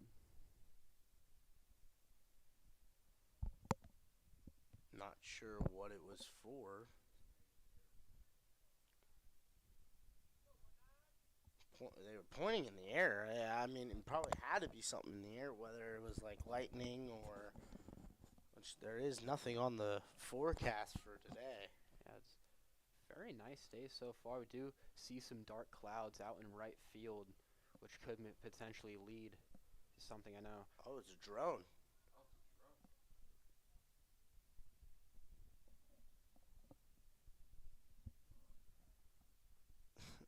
Why was there a drone on the field?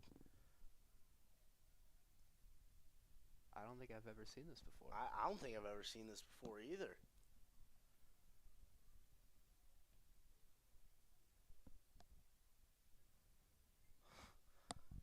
This is funny. I'm not even going to lie. This is kind of funny that there's a drone. I mean, there are many ways to scout an opposing team going into the playoffs. I didn't think we would see a drone potentially be one of them. The teams are going to leave the field. We're going to head to a short break as we figure out what's going on. Stay tuned here on Mason Sports Radio.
back here in the top of the 5th inning, 2 down. Hanger working to shut down yet again another completed inning as we're back after a drone fiasco happening here at McCain Field at Hayden Park at Miami University in Oxford, Ohio. It looks like campus security was able to get it in check. Trevor, I don't think I've ever seen, especially at a high school game, a drone on the field. A drone delay, as we'll go ahead and label it. It's a 1-0 count. The pitch. Breaking ball, swing and a miss. And nice shot by Aiden Hanger to fool him again with the breaking ball. I mean, the break on Hanger's breaking ball, from where we are, start at the top of the zone, falling almost all the way down to the catcher's knees, seeming like the break for Hanger so far tonight has been superb. That one called a strike again. 1-2 count. Another breaking ball for Hanger.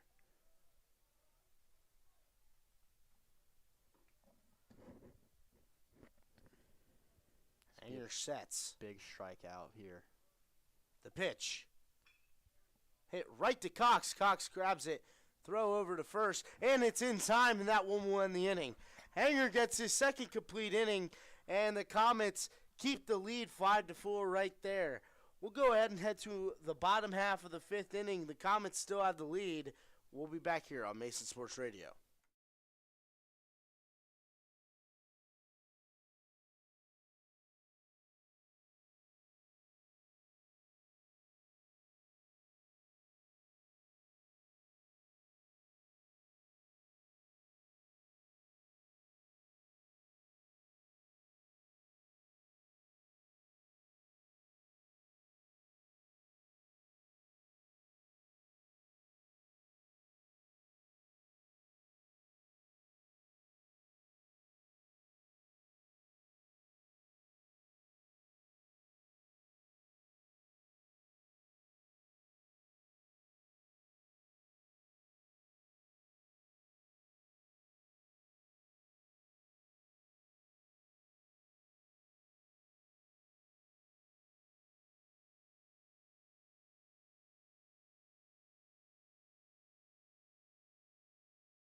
Welcome you back for the bottom of the 5th. Strike one to Isaac Vargo.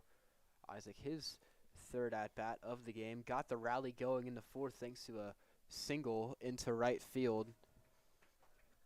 Got very good control of it on that pitch. New pitcher in, Nick Liberty, number 20, in for the Pioneers. Decent frame on him, 6'2", 215.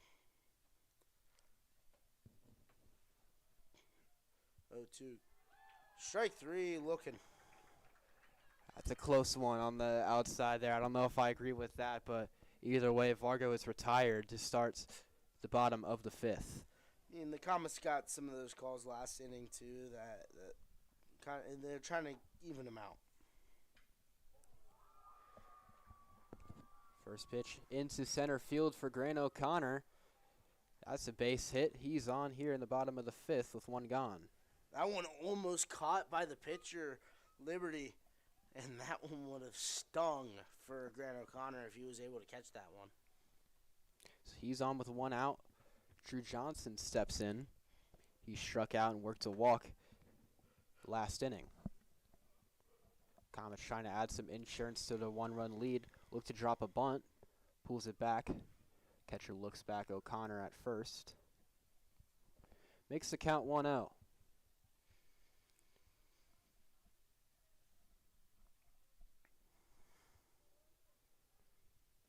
Johnson, pretty quiet, did come around to score last inning. It's not really a super niche stat considering the Comets put up a 5 frame there in the bottom of the fourth, hoping that they can replicate numbers like that. Johnson hits this into right field. Right fielder going in, makes the catch. He's retired. O'Connor retreats back to first. This is a nice piece of hitting there by Johnson, just a little bit off the end of the bat. Hit right to the right fielder as Landier will come up, hoping to kind of replicate what he did last at bat.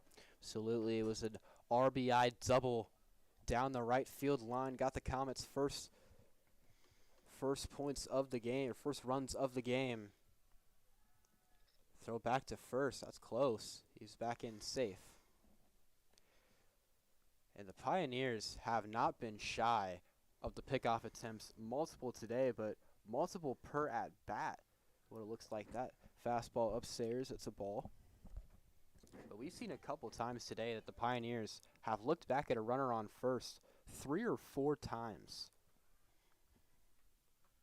Pitch swung on, hit into right field. Right fielder makes the play.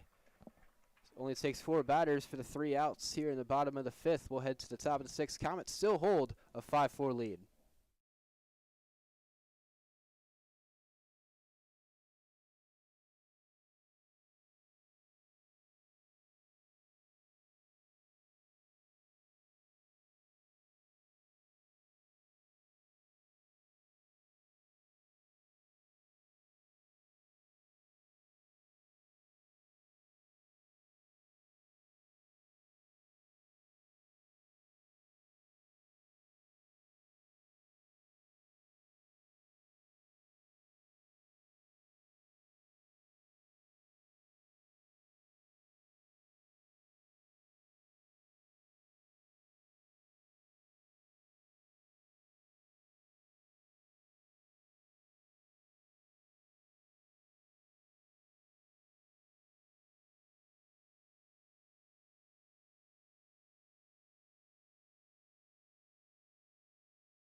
We're back here for the top of the 6th inning.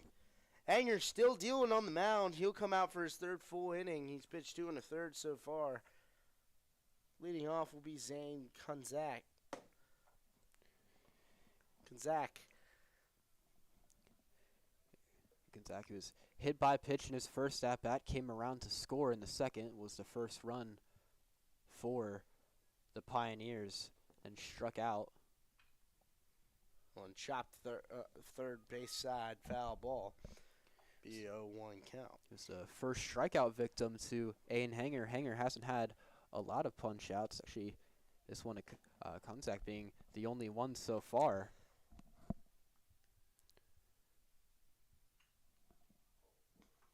And when hit into deep center field on his Landier, he will put it away for the first out of the inning. Good contact there by Kunzak, but not enough.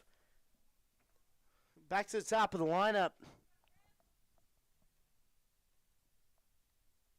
Pioneers looking to try to claim back the lead that they once had. They had a 4-0 lead until the 5 spot came in the 4th inning for the Comets. You got to think the Comets. When hits the batter on the inside pitch, so he'll get a free pass to first. And look for a stolen base here. He's stealing a couple bases today. Look for a stolen base, maybe a pitch out here for Darst. Another hit by pitch surrendered by the Comets. And Trevor, all of these guys that they've hit have been batting right side. I mean, obviously the lineup for the Pioneers, majority right-handers. Breaking ball does not break enough to get into the strike zone. Just shows the command issues for this Comet pitching staff now. Well, it's really one of the first wild pitches that we've seen from Hanger. One's fouled right back into the netting, but holding the netting up is some metal poles, and that one hit right off the metal pole and right back down to the turf. It's 1-1 count. Hanger looking to sit down another one, maybe get a ground ball double play. Here's the pitch. Hit foul first base side. And we'll go into the trees in foul territory. So 1-2 count. Hanger could potentially sit down another one on strikes. Keegan Cup, Eastern Michigan commit.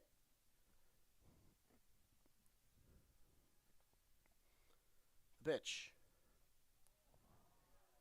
In there for a ball, almost hit him, but able to, get the curve to curve inside to not hit the batter. Yeah, once again, like we saw earlier from Hanger, that ball hit him. Who knows if it really would have been hit by pitch. Cup made no effort to try and get out of the way. That time it does hit him. That time it does hit him, so 2 runners will be on now. A mound visit for Darce.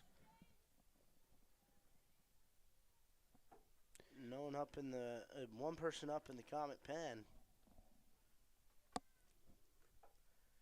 Be Brent Gandert, sophomore. So Hanger gets the first out, fly ball out in the center, and then hits the next 2. Puts you in a really awkward spot. 2 guys on, only 1 gone. Comets have been used to this so far today. A lot of players left on base for the Pioneer offense. This is a chance where they're going to need a score. One gets away from Darce. Able to corral it quick.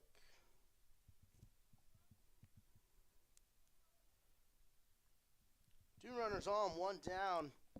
Top of the 6th inning.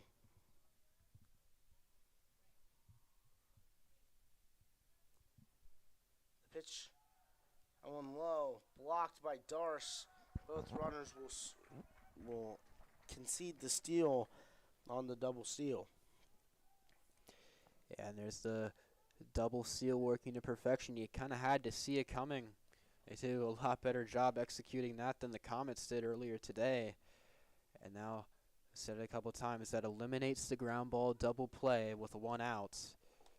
You're going to have to keep something in the infield here with Hanger. And Hanger being one of the better pitch-to-contact pitchers. Obviously, you would love a K, but you're in a hitter's count.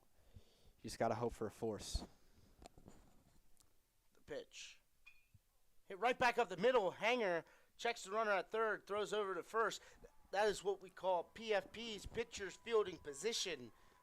Right back at Hanger, holds the runner at third, gets the out. That is the biggest play of the game for the Comets defensively. What a stellar job there from Aiden Hanger. Not exactly a screamer, but that ball's hit pretty good up the middle. Gets lucky, goes kind of right into his pocket. Looks the runner back at third, very smart. Gets the easy play at first, now 2 gone. Looking to shut down yet again another inning. Hanger set. Time called. Bly will head out for a little chat. And Daniel, what do you think Bly's going to talk to Hanger about here? I think you got to check in on how he's doing on the mound. This is Hanger's 3rd full inning of work. So he's probably might be getting a little bit gassed. See, can you get this guy? Are you confident in your stuff? That breaking ball has been perfect today. As long as you don't hang something like that, you got 2 guys in scoring position who you need to keep off. It's a big chance to kind of settle down this Olentnagy offense a little bit as well. But you think with the play that Hanger just made, that roller right back up to him, give him a little bit of a boost right there to get out of this top of the 6th. Comets probably getting their closer ready. Only got 1 more inning to work with. But this is one of the biggest at-bats of the game so far. You got that one score lead. They intentionally walk the batters, bring the bases juiced. Wow. Bringing up Xavier Aguilar.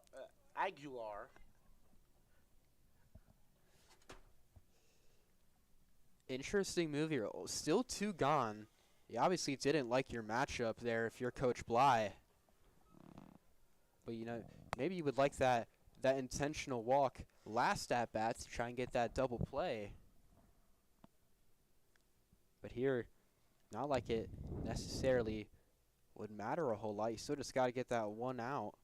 But like say, Trevor, if this ball's going into the outfield, the Pioneers could very well take the lead here. So this Comet offense, they had that great inning, but other than that, it's been pretty quiet on producing some runs. So here's probably one of the biggest at-bats of the game, to say the least, here for Aiden Hanger, trying to get out of this with their lead. Hanger set. Bases juiced. No, 2 down. One's popped in the air. Crociata is not able to get there. That one gets behind. 2 runs will score. A third one will come in. And that's a 3 RBI double. Man, that's unfortunate baseball. It's a bloop into right field. Crociata sprinting over to it. It takes a bad bounce on the way down. And the Pioneers are going to take a 7-4 lead after that. Just the last thing that you could have wanted for this Comet team. So it looks like now we're going to get a pitching change. Coach Bly goes out to the mound. Hanger's day looks to be done. Hanger had one heck of an outing. If this is his final one, yes, it will. Bly will take the ball and Hanger will jog off. He had one heck of an outing, but now we'll be up to Brent Gander to kind of shut it down. We'll go ahead and head to a quick break. We'll be back here on Mesa Sports Radio.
We're back here in the top of the 6th, 2 down.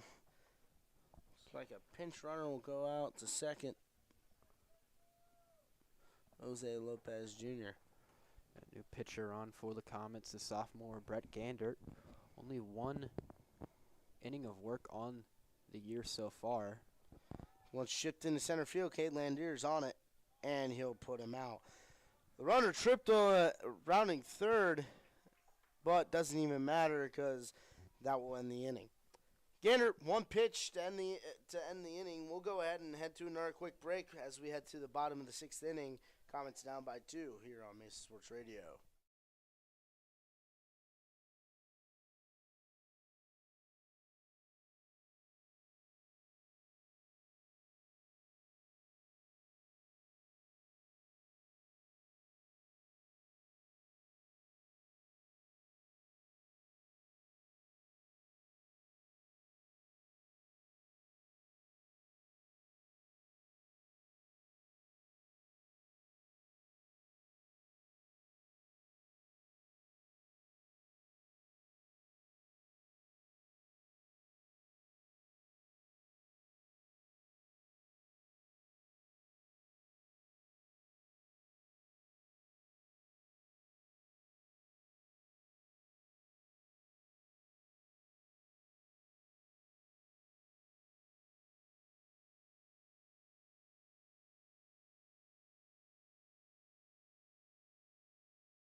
Welcome you back for the home half of the sixth here at the University of Miami, Ohio. Sam Davies leads it off for the Comets. Comets gave up 3 in the top half, find themselves down 7-5. Davies looks at that for strike one. Davies had one of the biggest swings of the game for the Comets, a RBI triple into the right center gap. That one to tie it. Yeah, that tied it up for the Comets. The biggest swings, but they're going to need some more magic. Liberty out for his second inning of work. So far living way down in this first at-bat to Sam Davies. Pitch hit into right center field. Right fielder going back on it. That's off the wall. Davies rounding second. Takes a while. He's going to third once more. It's a 2 triple game for the junior. Sam Davies screams at the dugout, and that's how you start an inning for the Comets. And that's what the Comets needed from Davies. Davies, again, one of the hottest hitters on this Comet lineup so far this season, and that's exactly what they needed with the leadoff triple. Now with a chance to cut the lead to 1. And Trevor, I mean, you could tell that ball was hit pretty well off the bat, but it didn't look like it was crushed. That thing just kept going and going. And now Davies, 90 feet away from scoring probably the best case scenario, aside from maybe a long ball to start the inning. That one. Cox hits this into center field. Center fielder goes under it, but Davies will tag from third. Throw in. No chance at home. Davies scores. Comets reel back to within 1.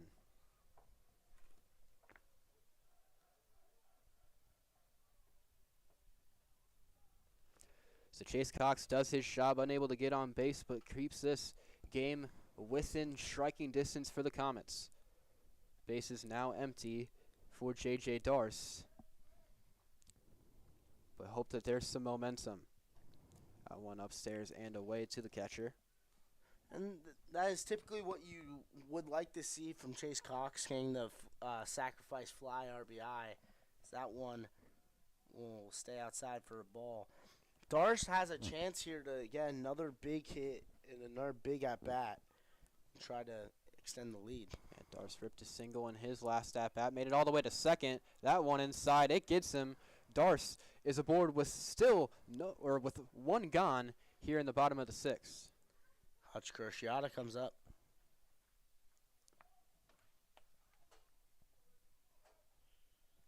I mean, Trevor, this might just be the game of hit by pitches. Seen many on both sides, but really working out in the Comets' favor now. Tying run on base. That one way inside to Cruciata. Nice play by the catcher to keep it from going to the backstop. That one very well could have hit Cruciata again. Cruciata singled in his last at-bat. That one down low makes it 2-0. I would love to see what would happen if Cruciata hits this one into the gap. Cruciata has the speed, so does J.J. Darst. Something into the gap could tie this one up. That one gets away, hits the backstop, and J.J. Darst takes second with ease. The tying run is in scoring position with only 1 out. And a 3-0 count, so there's very well a chance here that we see a Hutch Cruciata walk. Would be huge for this Comet offense. Picking up shades of the 4th inning. Cruciata putting down a bump before Liberty even sets. Way back. Cruciata looks like he didn't pull it back. Yes, he did. That will be ball 4. Throw back down into second. But Darce is safe. It's a walk to Cruciata. The Comets have 2 on with only 1 out. 2 on, 1 out. Liam Sanders steps up to the plate. This is a big situation. Liam not having his best game, but potentially breaking out. Could break out of something here. Get a couple RBIs. He's been cold. Hasn't been on base at all. Was on base once earlier today from a walk. First pitch outside to Sanders makes it 1-0. Ken Daniel, the cloud's setting here at Miami University. A beautiful day, though, for baseball. The lights are on. Big moment for the junior. Liberty looks back on the second. Darce back in safely. So we'll try the 1-0. Sanders, like we mentioned, has been one of the coldest hitters on this Comet team recently, but now a chance to have one of the biggest swings of the game. Fouls that one off of home plate, will make the count 1-1. And Trevor, you gotta like the speed that you're seeing. Crociata on first, Darst on second. Rarely is your catcher kind of a speed demon, but Darst shows that athleticism and that speed. Something just into the outfield, unless it's 105 off the bat, likely tying this one up. Something I'm seeing here, Daniel, as that one hit outside for a ball, is the two corner outfielders are really in narrow towards the center fielder. If he loops one over the head of the third baseman, that could score too. 2-1 count to Sanders. Liberty taking his time, checks back on second, and time is called.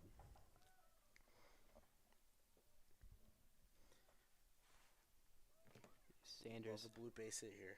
Sanders only 4 RBIs on the year. Had one of those last game. That pitch in. That's a ball once more, makes it 3-1.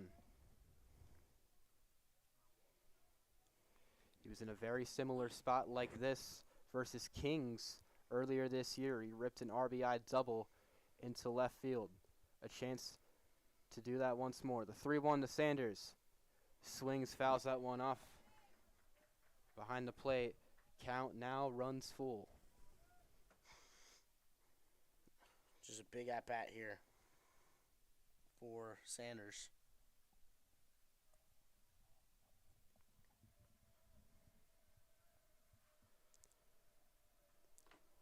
Stadium gets loud. 3-2. Down low. That's ball 4. Ball 4. So the bases are now full for Isaac Vargo. Mr. Vargomatic, but they'll go ahead and go to the pen. Olentnagy will bring in another reliever for their second time going to their pen. We'll just go ahead and send to a quick break as we get ready for the pitching change. We'll be back here for the bottom of the 6th inning on Mesa Sports Radio.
Welcome you back for the bottom of the 6th. Pitching change for the Pioneers.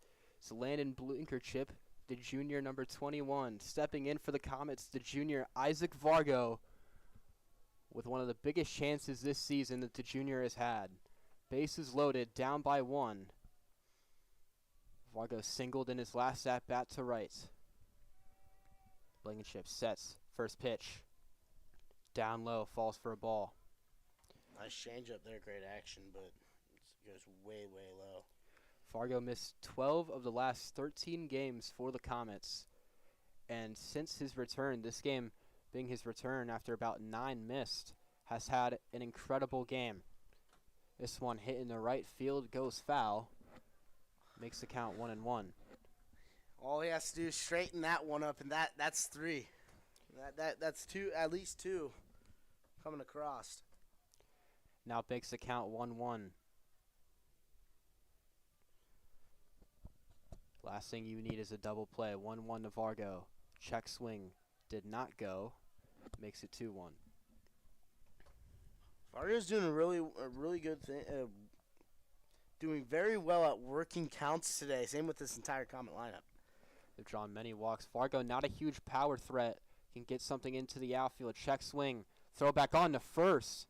Close, but he's back in safe. Called a strike. It's Liam Sander. Oh, excuse me. That was a strike called. Bit of a late call there. Either way, it makes it 2-2. Bases loaded, 1 out. 2-2 pitch to Isaac Fargo. Blankenship sets. Strike 3 called. It gets the outside, and a huge strikeout for the Pioneers. Makes it 2 gone here in the bottom half of the 6th. Grant O'Connor, a big opportunity for him.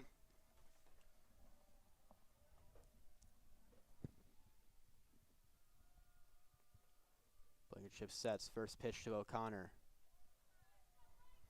That falls down too low. Makes it 1-0.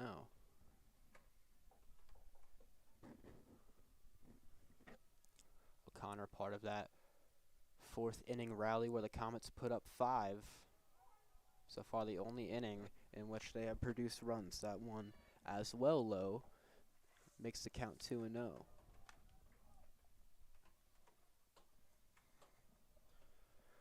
O'Connor, a prime hitter's count. The 2-0 pitch. Hits that left side, just foul. Slightly early on that one, and he could have absolutely capitalized on that one.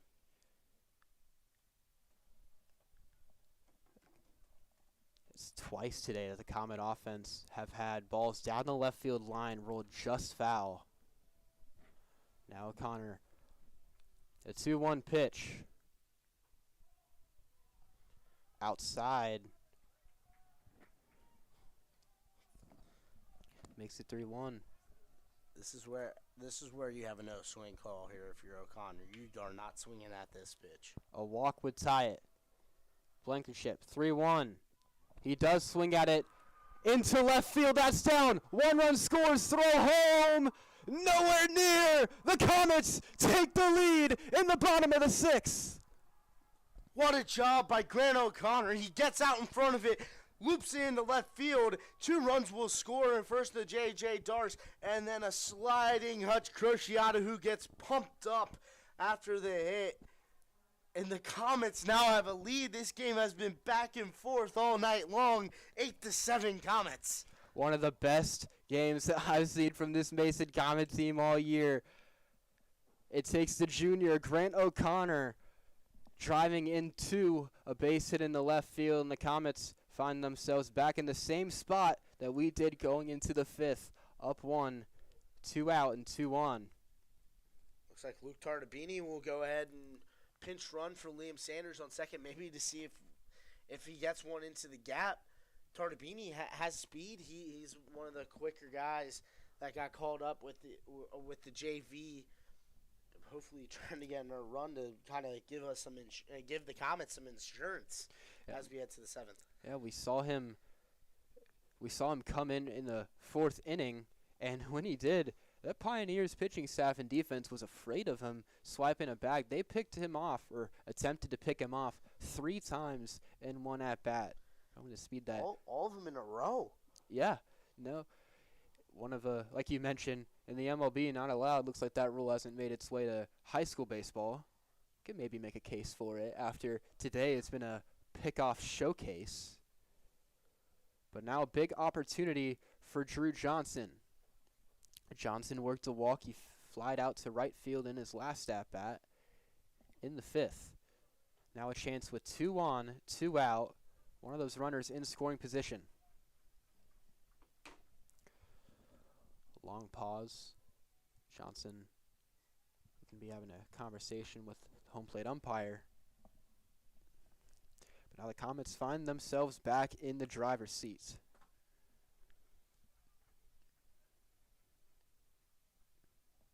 Johnson now steps into the box with the first pitch. Blankenship looking heavy on second. First pitch to Johnson, way outside, or way inside, excuse me. Makes it 1-0. I would expect here soon Tardabini be off and running. Johnson came around to score in the 4th. Swings through that one on the off speed. Evens the count at 1-1. You know, the Comets, if you're not able to cash in these other 2 on the bases right now, you know, you still go in with the lead, but you've had that 1-run lead already today and saw how it went. Time called before the 1-1 pitch, so a huge chance. If you're the Comets, you can get at least a guy on second in home. You feel way better going into the top of the 7th, the final inning, to try and shut this one down. Well set, and time called once again.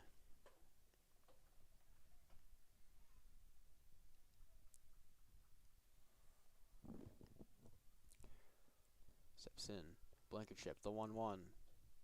Slider outside, makes it 2-1. Johnson finds himself in a good hitter's count.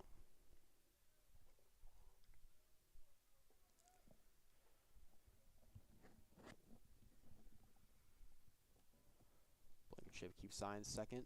The 2-1.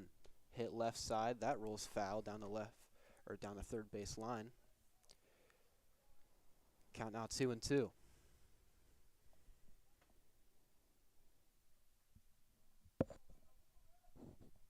What Johnson mentioned in a previous at-bat, does have the power. Homered versus St. Xavier just a couple games ago. Can really get a hold of something here. Look, dead center, 400. The 2-2. Check swing. It's a strike anyways. Blankenship gets Johnson down looking, but the Comets bring in 2 in the bottom of the 6th to regain the lead. We'll head into the top of the 7th. Comets look to shut it down. Stay tuned here on Mason Sports Radio.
We're back here for the top of the 7th inning. Potentially could be the final. Chase Gander, he continues in. One pitch guy out of the inning, last inning in the top of the 6th. Comets with a chance to take down the number 1 team in the state, according to Max Preps. Gandert set. Here's the pitch. Upstairs fastball. 1-0 count.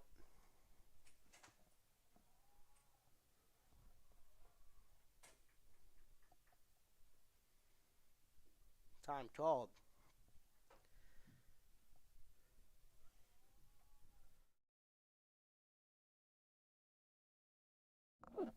Swing and a miss. 1-1.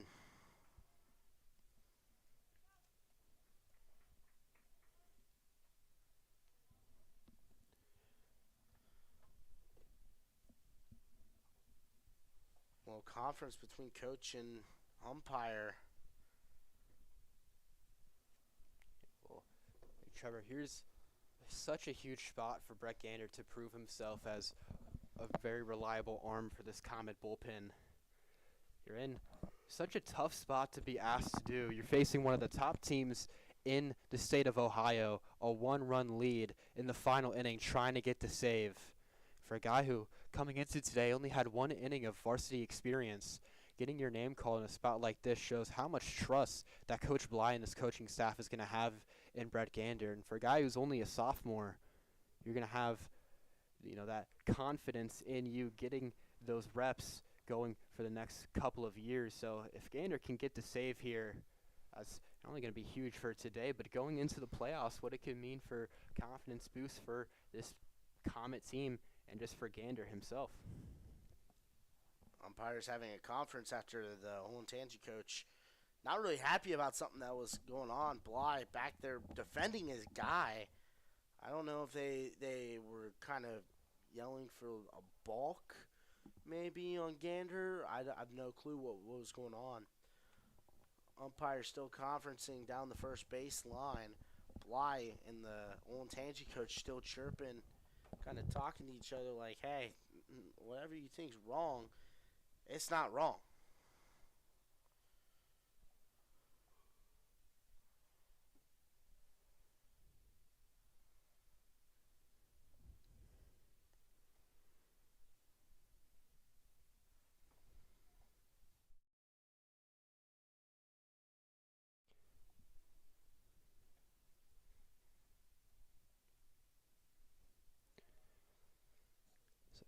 Gander and Darce will head back out to the mound.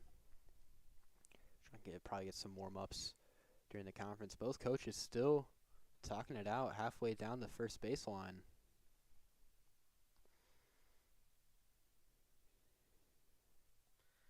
I wonder what this is all about. Yeah, not exactly sure. Second time today we've had a long stoppage. We saw earlier the drone delay, like you call it, Trevor. This time just looks like a disagreement between the teams. The coaches now depart ways back to, well, now they turn around.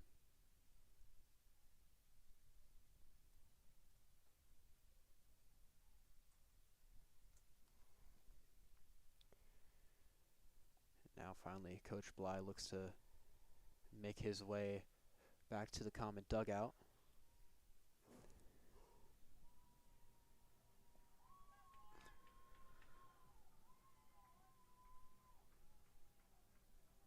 Comet fans a little excited about this one. It looks like just a stall of time. That's all this is for the Olentnagy coach. He's just stalling time. Yeah, they're still talking down right near first base. Obviously upset about something. Him and two umpires. Wouldn't be shocked if sooner or later, he gets on a short leash and maybe see you later. Now starts to walk back. Him and Coach Bly exchanging words. Coach is still talking. We're going to head to a short break as we see these teams get it figured out. Stay tuned here on Mason Sports Radio.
We're back after the coaches and umpire conference. Top of the 7th, 1-1 count. Number 4, Licky. Gander had a long time in between pitches, just with the constant stalling. It kind of felt like from the Olentnagy Orange coach. Yeah, disagreement or something. Coach Bly was starting to get a little irritated. It looked like having to keep walking back and forth. Swing and a miss. Fastball blew it right by him. 1-2 count. You see Gander, luckily in that time, was able to keep some pitches. Keep going and keeping his arm fresh. Now 1-2, trying to retire the first one. Pitch. Inside. Skipped off the ground.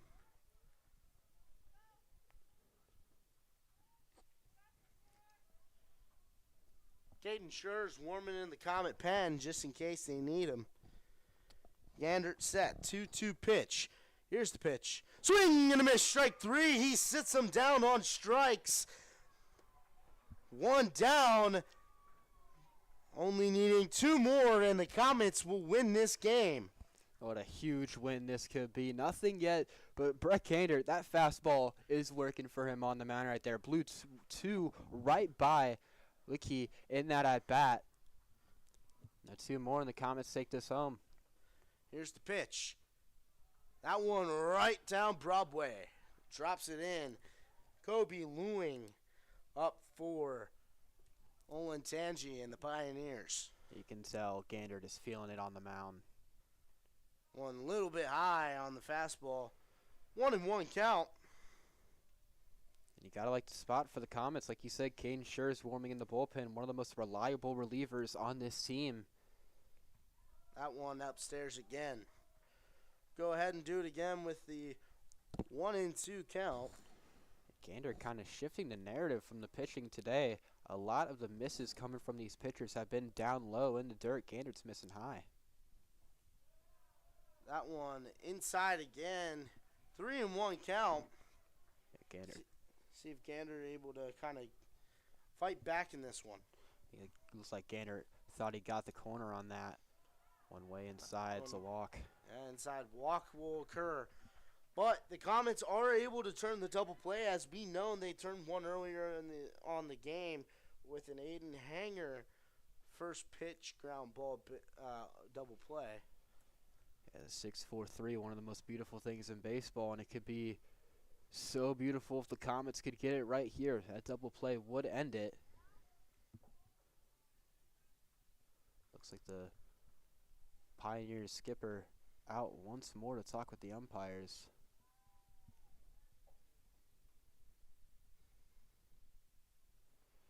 Brought in a pinch runner, it looked like number 11, Talon Deering will pinch run. Hopefully trying to eliminate the double play and maybe stealing here potentially. Yeah, but you're Brett Gander on the mound. You're definitely not in panic mode yet. Like we've mentioned a couple of times, one swing can still end this game. And the runner only being on first, you can still be aggressive in this at-bat. That one sits it down right down Broadway. That will be a strike. 0-1 count. You like to see Gander attacking the zone on those early pitches. He's done it all these at-bats. Pickoff attempts. No good. He slides back head first safely. And Trevor, you got to think the chances of a steal lower with Gander being a lefty on the mound. That one popped in the air. Vargo underneath it. He'll catch it 1 out away from taking down the number 1 team in Ohio, according to Max Preps. That's a huge play there from Gander, able to get that. Shades of the 7th inning that we saw versus Kings with Ollie Stewart was on the mound. Got that pop up to make it 2 outs. Now the Comets right here in the driver's seat. Only one more to take this one home. You got to think Gander has all the confidence in the world there on the mound. Absolutely. Gander set. The pitch. Just outside. That one looked beautifully painted on the outer half. But they'll go ahead and call it a ball. 1-0 count. Gandert set. The pitch. Upstairs fastball. 2-0. 2 down in the top of the 7th. Comets' home team today. Olentnagy, the away team from Columbus. Gandert set. The pitch. Inside. 3-0 count. Yeah, I think with the guy on deck being a righty, you got to think if Gaynor isn't able to get this guy out, then I think you bring in Schurz to try and settle this one down. Pitch from Gander, it's inside. It will be another walk. 2 runners on, 2 down in the top of the 7th. Another righty will be up. Bly at the top of the steps. Darst out there having a having a mound visit, but doesn't look like Bly will come out. No one in the pen warming for the Comets at all. There we go, showing its trust in the reliever. I believe in Bly. I believe in Bly keeping Gander out here. The pitch. Rolled over. Cox. Throw over to first. Safe. He comes home. He's out at home. That won the game. Great play by Isaac Vargo. Turns home. Gets the out at home. And the Comets take down the #1 seeded team in Ohio, Olentnagy Orange. How about that? What a heads-up play from Isaac Vargo at first. The throw from Cox too late. Keeps his eyes right at home. Great throw into Cox. And 4 steps ahead of the runner at home. That is great baseball from the Comets. And you needed that if you're the Mason Comets going into the playoffs. One of the highest-ranked teams, or seed-wise, going in. And you're able to get this win versus one of the top teams in Ohio. Get that 5-game losing streak out of the way. And you feel good going into the playoffs. What a game. It's been back and forth. Olentnagy had the lead 4-0 until we hit the 4th. The Comets put up a 5 spot, then 3 runs in the 6th, and then the Comets bouncing back again. What a game here from Miami, Ohio, Miami University. Yeah, I've been Trevor Rose, your broadcast partner, Daniel Panetti. Daniel, any final notes? Yeah, so looking at that, we'll conclude the regular season for the Comets. They move on to 19-6, get their 2nd win out of conference for the Orange. They're now 22-5. Looking playoff-wise, Comets a 2 seed in Region 4, the Southwest Section 2 of the playoffs. They will take on Walnut Hills at Mason on May the 27th of this upcoming week, as they hope to repeat the state run that they went on last year. That will be all here from Miami of Ohio. I'm Trevor Rose, my broadcast partner, Daniel Panay. Daniel, always a pleasure doing a game with you. Jacob Cameraman, behind the scenes work. We thank you for tuning in tonight, and the Comets win. We'll see you later. Go Comets.